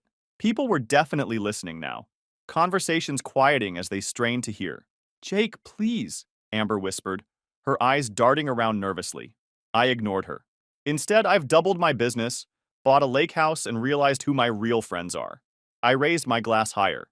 "To karma!" Several people nearby who'd been clued in ahead of time echoed, "To karma!" Dad grabbed my arm roughly. "That's enough. You've made your point." I looked pointedly at his hand until he removed it. "No, I really haven't. See, I brought something for everyone here tonight." I nodded to Mark, who was working the event as a favor to his sister. He dimmed the lights slightly, and the projector screen lowered from the ceiling at the front of the ballroom. "What is this?" Amber demanded, panic rising in her voice. "Just a little slideshow I put together. Don't worry. It's totally PG-13. The screen lit up with images, screenshots of their text messages, with the most explicit parts blurred. The hotel records, timestamps matching Amber's girls' nights, and Dad's business meetings. Security camera stills showing them entering hotels together. No explicit content. I wasn't that cruel, but more than enough to tell the story. Each image appeared with a simple caption explaining what it showed. May 7th. While I was building our house, these two were building a different kind of relationship. June 2nd. Dad's back pain apparently only hurt when I invited him fishing. February 14th. Amber told me she was working late. Actually, she was working with my father. The room went dead silent except for gasps and whispers. I looked around and saw Marianne Delaney, Mom's divorce attorney, filming the whole thing discreetly on her phone, a satisfied smile on her face. The final slide simply read, "Character is what you do when no one is watching." When the lights came back up, Amber was crying, and Dad looked like he wanted to disappear into the floor. The club president approached, his expression grim. "Robert, I think it would be best if you left now. Your membership will be reviewed by the board." Dad looked at me with pure hatred. "You've destroyed me." I stepped closer, keeping my voice low but intense. "Number, you destroyed yourself. I'm just making sure everyone knows it." As security escorted them out, I heard Amber sobbing to anyone who would listen that it was all a misunderstanding, and she was being persecuted. Nobody was buying it. Mom squeezed my hand. Was that too much? She whispered. I watched them leave, shoulders hunched in defeat. No, I said finally. That was exactly enough. It's been a year since that night at the country club, and sometimes I still can't believe how much has changed. My contracting business has expanded to 3 neighboring counties. I've hired 4 more crews, and even brought Mom on to handle the office side of things. Turns out she's got a real head for business once she got away from Dad's constant criticism. I should have done this years ago, she told me recently, as she implemented a new scheduling system that increased our efficiency by 30%. I just never thought I could. That's the thing about toxic relationships. They convince you that you're less than you are. Both Mom and I had spent years believing Dad's narrative about us, that I was the underachiever son who'd never amount to much, that she was just a nurse with cute little projects. Dad lost everything: his job, his reputation, his friends. Last I heard, he's living in a studio apartment 3 towns over and working at a hardware store. Every now and then, some client will come into my office and start a story with, "You'll never believe who was mixing paint at Johnson's Hardware." I usually cut them off. I don't need the updates, and I don't take pleasure in his downfall anymore. It's just a fact of life, like rain or taxes. Amber tried to reinvent herself on Instagram as some kind of personal growth coach after nobody in town would hire her. Her bio read, "Rising from life's challenges stronger than ever." Rich coming from someone who created her own challenges by sleeping with her fiancé's father. Last I heard, the influencer career didn't take off. She moved back in with her parents in Ohio. They both still try to contact me occasionally. Dad sends these long, self-pitying emails about how he's changed and found God. Amber's messages flip between sweet-talking and threats, depending on how desperate she's feeling that day. Last month, she sent me a text saying she was ready to forgive me for exposing them at the gala. I had to laugh at that one. I don't respond to either of them. What would be the point? Mom's flourishing in ways I never expected. She quit nursing after 25 years and now runs the administrative side of my business. She's dating a decent guy who treats her right, a widower who owns the local garden center. She smiles more than I can ever remember, takes pottery classes on Tuesdays, and recently started a small side business selling her ceramics online. I don't need a big romance, she told me when I asked if things were serious with garden center guy, as I call him. I need respect and kindness. Carl gives me that. As for me, I'm not rushing into another relationship. Been on a few dates, nothing serious. There's this landscape architect I've worked with on a few projects who keeps finding reasons to stop by my office. She's smart, down to earth, and actually thinks what I do is interesting. We'll see where it goes. About 2 months ago, I got an unexpected visitor at the cabin. Dad somehow found out where I lived and showed up unannounced one Sunday morning. I was on the deck, drinking coffee and reading when I heard a car pull up. He looked terrible. Thin, gray, his clothes hanging off him. For a split second, I felt a twinge of pity. Then I remembered everything. "You have 5 minutes," I told him, not inviting him onto the deck. "Jake, please," he said, his voice hoarse. "I've lost everything. My job, my reputation, my savings. I'm living in a studio apartment and working retail at my age. I can't even afford health insurance anymore. And," I crossed my arms, waiting for the point. "I need help," he admitted, eyes on the ground. "Just a loan to get back on my feet. I could work for you even. I know I don't deserve your forgiveness, but you're right." I cut him off. "You don't deserve it, and you're not getting it, or my money." He looked up, desperation in his eyes. "I'm your father."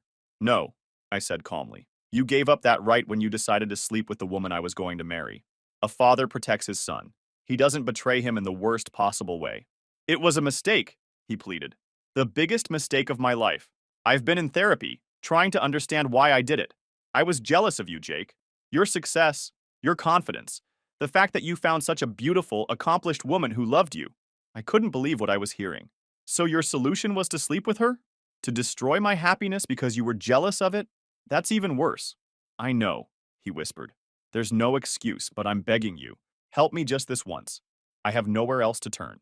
I studied him for a long moment. This broken man who'd once seemed so powerful to me. The man who'd made me feel small for most of my life. Who dismissed my achievements and belittled my choices. "You know what the worst part was?" I asked finally. "Not that you slept with Amber. It was that you'd been undermining me my entire life, making me feel like I wasn't good enough. Then the one time I did something you approved of, finding a suitable partner. You had to take that from me too." He flinched at the truth of it. "I'm not giving you money," I said firmly. "But I'll tell you what I'll do. There's a program in the city for veterans who need job training and housing assistance. I know the guy who runs it. I'll make a call. Tell him you're coming. The rest is up to you. Relief washed over his face. Thank you, Jake. I don't deserve. No, you don't, I agreed. I'm not doing this for you. I'm doing it for me, because I don't want to carry this anger anymore. But Dad, this is it. This is the last thing I ever do for you. After this, we're done. He nodded slowly, accepting the terms. As he turned to go, he paused. Your mother, is she happy? Happier than she ever was with you, I said honestly. He winced but nodded again. Good. She deserves that. At least we could agree on one thing. A week after Dad's visit, I got a text from an unknown number. It was Amber, of course. All it said was, I heard you helped Robert. What about me? I blocked the number without responding. Some people never learn. Story 6. This story is titled, My Kids Cut Me Off After I Divorced. They're cheating mom. Now they're back because I'm doing well financially. Hey everyone, before we jump into today's video, I need your help. We've noticed the channel is losing some traction, and subscribing is one of the best ways you can support us. It's quick, free, and it helps us keep bringing you awesome content. Your support means the world. Let's keep this channel growing together. Thanks so much. Now let's start the video. Hey everyone, I've been holding this in for 8 years, and I just need to get it out. I'm using fake names here to keep it anonymous. I was married to my wife Carly for 25 years. I was 50, she was 48, and we've got 2 kids, Zach, 27, male, and Emily, 25, female, who had already moved out and started their own lives. From the outside, we probably looked like one of those solid couples who had life all figured out. But behind the scenes, it was a whole different story. Before we had Zach and Emily, Carly worked as an office manager at a small company. She loved it and was really good at it. But when Zach was born, she decided to step away from her career to stay home and raise the kids. At the time, it felt like the right choice. I was working full-time as an IT support manager, and we figured we'd get by on my income while Carly focused on the kids. I respected her decision, and I thought we were working as a team. For a while, it worked. Carly took on the brunt of the parenting, school drop-offs, helping with homework, everything. I made sure to tell her how much I appreciated her, even if I couldn't always be there to help. But as the kids got older, things started to get tight financially. Raising 2 kids wasn't cheap, and we were down to just one income. Every unexpected expense, a car repair, a school trip, even back-to-school shopping, felt like a mountain to climb. I picked up extra hours whenever I could, sometimes working late nights or weekends just to keep things steady. I hated it. There were days when I'd leave the house before the kids woke up and come home after they were already in bed. Carly would point out how little time I spent with them, and she wasn't wrong, but what was I supposed to do? We needed the money. Even though I was trying, Carly grew more and more resentful. I think a part of her felt trapped. She'd given up her career for the family, and now that Zach and Emily were older, there wasn't much for her to focus on anymore. She'd make little comments about how other families seemed to have figured it out, while we were still just getting by. It stung. I was already feeling like a failure for not providing the life she wanted, and hearing it from her only made it worse. Then things started to change in ways I couldn't ignore. Carly became very particular about her appearance, getting her hair done regularly, buying expensive clothes she didn't really need, and wearing makeup every day, even when she wasn't going anywhere special. She also started going out more frequently, saying she was meeting old friends or attending community events. I didn't question it at first. I thought, maybe she's just trying to find something for herself, and I didn't want to be the guy who stopped her. If she needed that time, I wanted to support her. But after a while, it started to feel off. She'd come home late, smelling like a fancy perfume I didn't recognize, and brush it off when I asked where she'd been. Things hit a breaking point one night when she told me she had a book club meeting. It was 8 p.m., and I remember thinking, who has a book club this late? Something about it didn't add up. For the first time in our marriage, I did something I never thought I'd do. I followed her. She left the house dressed nicer than usual, which was already a red flag. I kept my distance, following her car across town until she pulled into the parking lot of a small coffee shop. I parked far enough away that she wouldn't notice me and waited. After about 10 minutes, she walked inside, and I saw her sit down with a guy I didn't recognize. He was maybe mid-40s, a little younger than us, and they were laughing and talking like they were the only 2 people in the world. At first, I told myself it could be innocent. Maybe he was an old friend or someone from one of her volunteer groups. But then they got up, walked out hand in hand, and got into his car. I followed them to a hotel just a few blocks away. They didn't even hesitate. They walked right in together. I sat in my car for what felt like hours, trying to wrap my head around what I'd just seen. Part of me wanted to go inside and confront them, but another part of me knew it was pointless. I'd seen enough. When I got home, I packed a bag and left a note on the kitchen counter. I know what you're doing. Don't bother lying. Then I drove to a friend's house and crashed on their couch for the night. The next day, I called a divorce lawyer. When I confronted Carly, she didn't even try to deny it. She just sat there, calm as ever, like she'd been expecting this conversation. When I told her what I'd seen, the coffee shop, the hotel, she nodded and said, "Well, I guess there's no point in lying, is there?" She admitted she'd been seeing Rick for almost a year. He wasn't just some fling. Apparently, Rick was loaded. He owned a few businesses, had a giant house across town, and understood her in ways I never could. Her words, not mine. She didn't try to sugarcoat it. "I wasn't happy," she said. "Rick makes me feel appreciated." No tears, no begging for forgiveness, nothing. It was like she'd been waiting for me to figure it out so she could finally move on. She listed off her reasons like she was justifying a business decision. She was lonely. She felt like we'd drifted apart. She missed feeling wanted. Then she hit me with, "You've been so focused on work for years. I didn't think you even noticed me anymore." Like that somehow made her sneaking around okay. I just stood there, letting her talk. But inside, I was fuming. She'd traded 25 years of marriage for someone with a bigger bank account, and she wasn't even pretending to regret it. The only time she hesitated was when I said, "I'm filing for divorce." "You're sure about that?" she asked, tilting her head like she was surprised I'd actually follow through. "I'm done," I said. "You made your choice, and now I'm making mine." She didn't argue. She just said, "All right, I guess this is for the best." It was so cold, so calculated, like this was just another step in her plan. Filing for divorce ended up being easier than I thought. I think I'd been mentally done with our marriage for a while, so once I had a reason to leave, I didn't hesitate. The hardest part wasn't leaving Carly. It was knowing I'd have to tell Zach and Emily. They were adults, but this wasn't some small thing I could brush under the rug. I knew it was going to hit them hard. What I didn't expect was just how little support I'd get from the two people I thought would have my back. I decided to tell them separately. I started with Zach, thinking he'd be the more level-headed one. We met at a diner he liked, the kind of place with greasy burgers and coffee that tasted like motor oil. He was sitting there scrolling on his phone when I walked in. I sat down, made some small talk, and then just ripped the Band-Aid off. "I'm divorcing your mom," I said. Zach's face went blank for a second. Then he put his phone down and said, "Why?" "She's been having an affair," I told him, keeping my voice steady. I didn't want to make it sound like I was fishing for sympathy.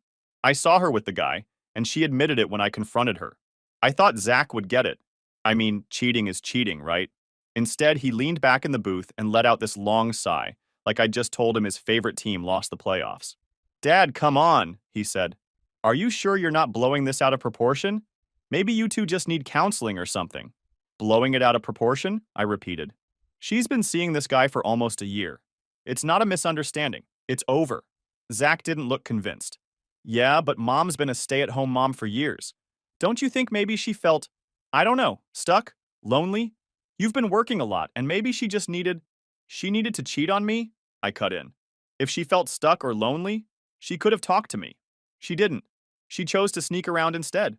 Zach shrugged, like it wasn't a big deal. "I'm just saying, maybe you shouldn't rush into divorce. You've been married for 25 years. That's worth something, isn't it?" I couldn't believe what I was hearing. I sat there, stunned, while Zach went on about how divorce would complicate things, and how I needed to think about what it would do to the family. Not once did he say Carly was in the wrong.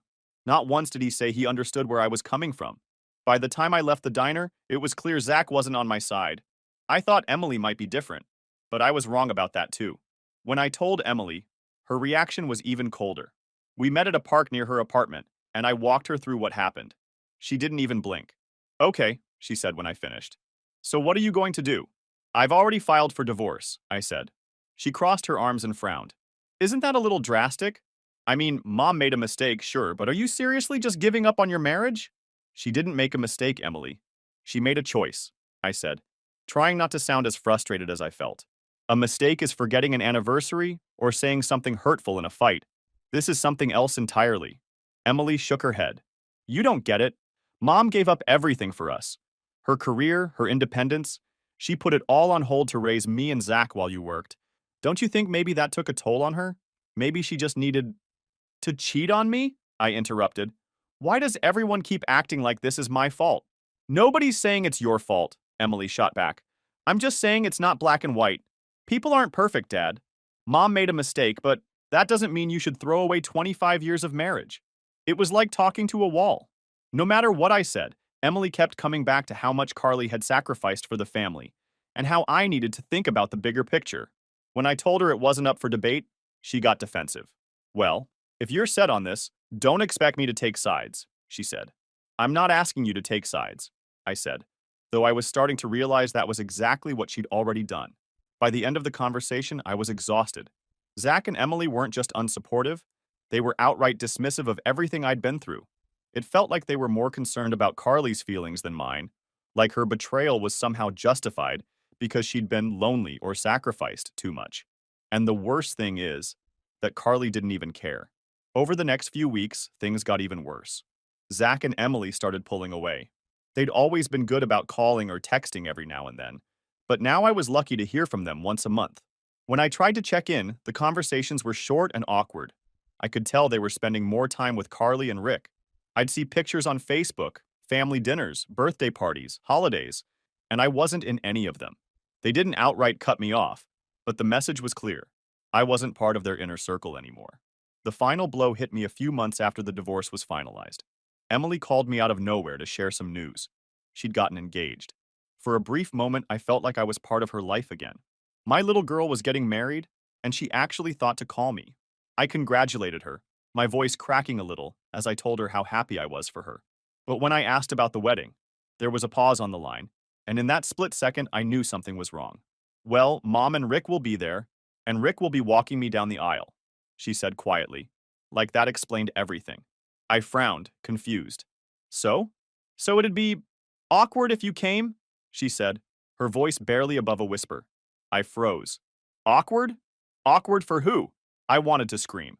My daughter was telling me, point blank, that I wasn't welcome at her wedding because it might ruffle Carly and Rick's feathers. The guy Carly cheated with, the one who wrecked our family, had a spot at her wedding and will be walking her down the aisle. But her own father is not even invited. You're serious? I asked, my throat tight. It's just, you know how things are, she said, sounding uncomfortable but not sorry. It'll be easier this way. Easier. For who? Definitely not for me. I sat there gripping the phone, trying to hold it together. All right, I said finally, because what else could I say? That was it. I wasn't invited to my own daughter's wedding. I sat there gripping the phone, trying to hold it together. My chest felt heavy, like someone had punched a hole through it and left nothing but air. And just when I thought it couldn't hurt more, Zach followed suit a few months later. His excuse was almost identical. Mom and Rick will be there. You won't be comfortable if you come. Hearing it from him was like a knife twisting in my chest. Zach had always been the one I thought I could reason with, the one who'd eventually understand. But no, he'd made his choice too. At that moment, I realized I hadn't just lost my wife. I'd lost my kids too. Carly hadn't just cheated on me, moved on with that rich guy, and managed to pull Zach and Emily into her corner and shut me out completely. It felt like she'd won. Like she'd taken everything from me and left me standing in the wreckage of a life I'd spent decades building. But I couldn't just let it go. I kept trying. I'd send Zach and Emily texts, leave voicemails. Just checking in, I'd say. Hope you're doing well. Sometimes they'd reply with short, polite messages, 1 or 2 words at most. But more often than not, my messages went unanswered. There was one night, about 9 months after the divorce, when I was feeling especially lonely. The house was too quiet, and I hadn't spoken to anyone in days outside of work. On a whim, I called Zach. When he picked up, I could hear the faint sound of a TV in the background. Hey, Zach, I said, trying to sound upbeat. I was just thinking, why don't you and your fiancé come over for dinner one night this week? It's been a while, and I'd love to catch up. There was a long pause on his end. Then he sighed. I'd like to, Dad, but we're super busy right now. Wedding planning, you know? Maybe some other time. I swallowed the lump in my throat and forced a smile he couldn't see. Sure, I get it. Another time. Yeah, for sure, he said. I'll call you when things settle down. He didn't call. That was the moment it fully sank in. I wasn't a priority in their lives anymore. I was just an obligation they'd occasionally remember when it was convenient. The hope I'd been holding on to started to fade, little by little. I tried to convince myself that it was better this way, that staying in a marriage where I wasn't respected would have been worse. But there was always this gnawing voice in the back of my head, wondering if I'd made the wrong choice. Should I have fought harder? Should I have swallowed my pride and stuck it out for the sake of the family? I never got an answer. Life just moved on without me. I spent the next 8 years keeping my head down and throwing myself into work. Honestly, it wasn't because I loved my job. It was more about survival. I was 50 years old, starting over, and I needed something to keep me going, and work was all I had. My job in IT wasn't thrilling, but it paid the bills and kept me busy. Most days, I'd bury myself in fixing network issues or helping coworkers with tech problems. It was the kind of work that didn't require much emotional investment, which was exactly what I needed at the time. Then Martin came along. He was one of those guys who was always thinking 10 steps ahead, the kind of coworker who'd pitch ideas at the break room coffee machine like he was on Shark Tank. One day, he pulled me aside and said, "You ever think about doing your own thing? Starting something from scratch?" At first, I laughed it off. "Martin, I'm not exactly a risk taker," I told him. But he kept pushing. His idea was to launch a tech consulting firm that specialized in cybersecurity. He said there was a growing demand for it, and that we could really make a name for ourselves if we played it right. The more he talked, the more it made sense. I had the technical know-how, and he had the business savvy. After weeks of late-night conversations over greasy takeout, I finally agreed to give it a shot. "What have I got to lose?" I told him. The first couple of years were brutal. We worked insane hours, juggling our day jobs while trying to build the business on the side. There were nights when I'd fall asleep at my desk. We hit roadblocks left and right, clients backing out, budget problems, and more stress than I'd ever dealt with before. But we kept at it. Slowly, things started to click. We landed a few big contracts, built a reputation for delivering results, and eventually, the business took off. By the time I hit 58, I was doing better than I ever had. I wasn't rich by any means, but I was comfortable for the first time in my life. I'd moved out of that depressing apartment and into a modest but cozy house with a yard, and I was proud of it. I'd even managed to build a little savings, something I'd never thought I'd have after the divorce wiped me out. For the first time in years, I felt like I was in control of my life. I wasn't just surviving, I was thriving. I kept to myself for the most part, focusing on work and keeping my personal life simple. I started dating, and then I met Lena. She was a widow. Her husband died in car accident 2 years ago, and we clicked right away. She was amazing. And after 1 year, we got married. We had a beautiful girl, and we named her Sarah. My life was quiet, and I liked it that way. Then, out of nowhere, Zach and Emily showed up at my door. It was a Saturday afternoon, and I was in the middle of mowing the lawn when I saw their car pull into my driveway. At first, I thought I was seeing things. I hadn't seen either of them in years, and now here they were, stepping out of the car like nothing had happened. I killed the mower and walked over, not sure what to expect. "Dad!" Emily said, smiling like we'd just spoken yesterday. Zach was right behind her, holding a toddler I assumed was his kid. For a moment, I felt this flicker of hope. Maybe they were here to reconnect, to finally mend the gap that had grown between us. "It's been too long," Emily said, giving me a quick hug.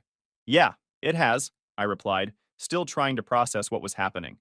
We stood there in awkward silence for a few seconds, before Zach cleared his throat. "Mind if we come in?" "Of course," I said, stepping aside. They walked in like they owned the place, commenting on the house, how nice it was, how much I'd really come up in the world. I didn't pick up on the vibe then, but I was too caught up in the moment. We sat in the living room, and I couldn't help but notice how overly friendly they were being. Zach asked about work, Emily complimented the house, and they both kept throwing in little comments about how much they'd missed me. Then, after about 20 minutes of small talk, the real reason they were here came out. "Dad," Zach started, leaning forward, "we need to ask you something." "Sure," I said, still oblivious. He glanced at Emily, who gave him a nod, and then he said it. "We could really use your help, financially." I just stared at them, waiting for some kind of explanation. Emily jumped in. "It's not for us exactly. It's for the kids. We've had some tough times lately." Turns out Rick's landscaping business had taken a nosedive, and both Zach and Emily had been working for him. Now that the money was drying up, they were struggling to make ends meet. "So, what are you asking?" I said, my tone sharper than I intended. "Well," Emily said, "we thought maybe you could help us out a little. Just until we get back on our feet." That flicker of hope I'd felt earlier? Gone. They didn't come to reconnect. They didn't come because they missed me or wanted to make things right. They came because they'd heard I was doing well, and now they wanted a piece of it. I'll think about it, I said, keeping my face neutral. They left soon after, thanking me like I'd already agreed to bail them out. The second they were gone, I sat down and blocked their numbers. 8 years of silence, and this is why they came back? It wasn't about family. It wasn't about healing old wounds. It was about money. For years, I'd dreamed of a moment where they'd come back into my life, where we'd sit down, have an honest conversation, and rebuild what we'd lost. But now I realized that was never going to happen. I thought that was the end of it, but I was wrong. They weren't done yet. A week later, they showed up at my office, unannounced and completely uninvited. I was in the middle of a meeting with a client when my assistant knocked on the door and said, there are two people in the lobby who say they need to see you. They didn't have an appointment. Tell them to leave their names and I'll get back to them, I said, annoyed. She hesitated. They're saying they're your kids. My stomach dropped. Of course, it was Zach and Emily. I told her to ask them to wait, figuring I'd deal with them after the meeting. But apparently, patience wasn't in their vocabulary. Not 5 minutes later, I heard voices down the hall. They'd pushed past the assistant and walked straight into the conference room, dragging their kids with them. Dad, we need to talk, Zach said, completely ignoring the fact that I was sitting at a table with two clients and my business partner. I stood up, trying to keep my composure. I'm in the middle of something, I said. This can't wait, Emily said, planting herself at the head of the table like she owned the place. I glanced at Martin, who looked as confused as I felt, and then turned back to them. Fine. Wait in my office. I'll be there when I'm done. Zach opened his mouth to argue, but Emily grabbed his arm and dragged him out, muttering something under her breath. I apologized to the clients, wrapped up the meeting as quickly as possible, and headed to my office, already dreading what was waiting for me. When I walked in, Zach was pacing the room while Emily sat on the couch, bouncing a fussy toddler on her lap. Neither of them looked happy. You've got some nerve, Zach said, as soon as the door closed. I raised an eyebrow. Excuse me? Blocking us? Ignoring our calls? He snapped. We're your family, Dad. You don't just shut us out like that. I leaned against the desk, crossing my arms. Funny, that's exactly what you did to me for 8 years. Or did you forget about that? Emily sighed, clearly trying to play mediator. Look, we get it, okay? We screwed up. But we're trying to fix things. That's why we came here today. No, you're here because I wouldn't hand over money, I said. It's not about the money, Zach said, his voice rising. It's about the kids. They deserve to know their grandfather. I glanced at the toddler squirming on Emily's lap. I didn't even know his name. They'd kept me out of their lives for years. And now, suddenly, I was supposed to play the doting grandpa. I've never even met them until today, I said, keeping my voice steady. You've spent years shutting me out, and now you're dragging them here to guilt me into helping you? That's low, even for you. Zach's face turned red. You're unbelievable. Do you even hear yourself? You're punishing us for making a mistake, and the only people you're hurting are those kids. You mean the kids you didn't let me meet for 8 years? I shot back. The toddler started crying, probably sensing the tension, and Emily immediately jumped up to soothe him. Can we all just calm down? She said, her voice strained. But Zach wasn't calming down. He was getting angrier by the second. You're acting like a bitter old man, he spat. Do you even care about anyone but yourself? That was it. I'd had enough. I stood up straight and pointed to the door. Get out, now. Zach looked like he was about to argue, but Emily grabbed his arm again. Let's go, she said through gritted teeth, her face pale.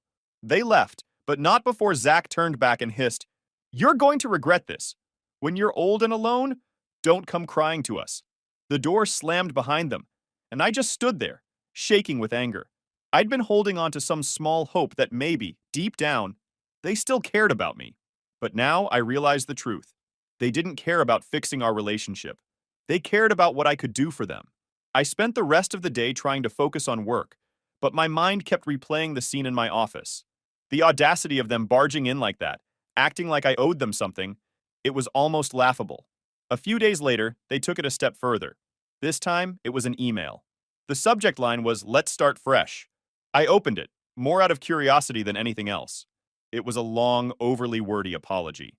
They admitted they'd messed up, said they regretted shutting me out, and claimed they wanted to make things right. But buried halfway through the email was the real reason they were reaching out.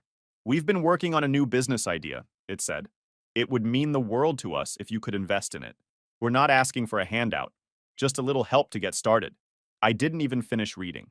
I slammed the laptop shut and stared at the wall, trying to keep my temper in check. They hadn't changed. They didn't care about reconnecting. They didn't care about me. All they wanted was my money. I didn't respond. This time, I didn't even bother pretending to think about it. I was done. I made the decision to cut them off completely. After their constant demands and manipulations, it was clear Zach and Emily weren't interested in fixing anything. They just wanted what I could give them. I blocked their numbers, removed them from every social media account, and even changed my email address. I wasn't going to leave any door open for them to use me again. At first, I felt a twinge of guilt. Cutting off my own kids felt drastic, but it wasn't like they'd left me with much choice. For 8 years, they had no problem keeping me out of their lives. Now, they could stay out of mine. It wasn't easy. There were moments where I questioned myself. What kind of father cuts off his kids? But every time I thought about letting them back in, I remembered how they'd treated me. Not just recently, but for years. The silent birthdays. The weddings I wasn't invited to.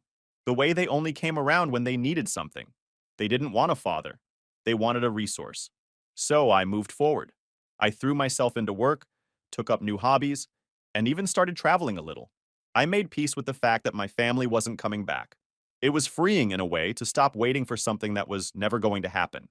Then, out of nowhere, Carly showed up. It was a Saturday morning, and I was just finishing my coffee when I heard the knock at the door. When I opened it, there she was, my ex-wife, standing on the porch looking nothing like the confident woman she'd been when she left me for Rick. She looked old, tired, worn down. Her clothes were faded, and there was a desperation in her eyes I hadn't seen before. "Carly," I said, my voice flat. "What do you want?" She hesitated. "Can I come in?" "No," I said, crossing my arms. "Say what you need to say." She swallowed hard, glancing at the ground. "Rick's gone," she said quietly. "His business went under and he left." I raised an eyebrow. "Left? As in he just took off?" She nodded, tears brimming in her eyes. "He drained everything we had and disappeared. I have nothing, no one to turn to. I didn't know where else to go."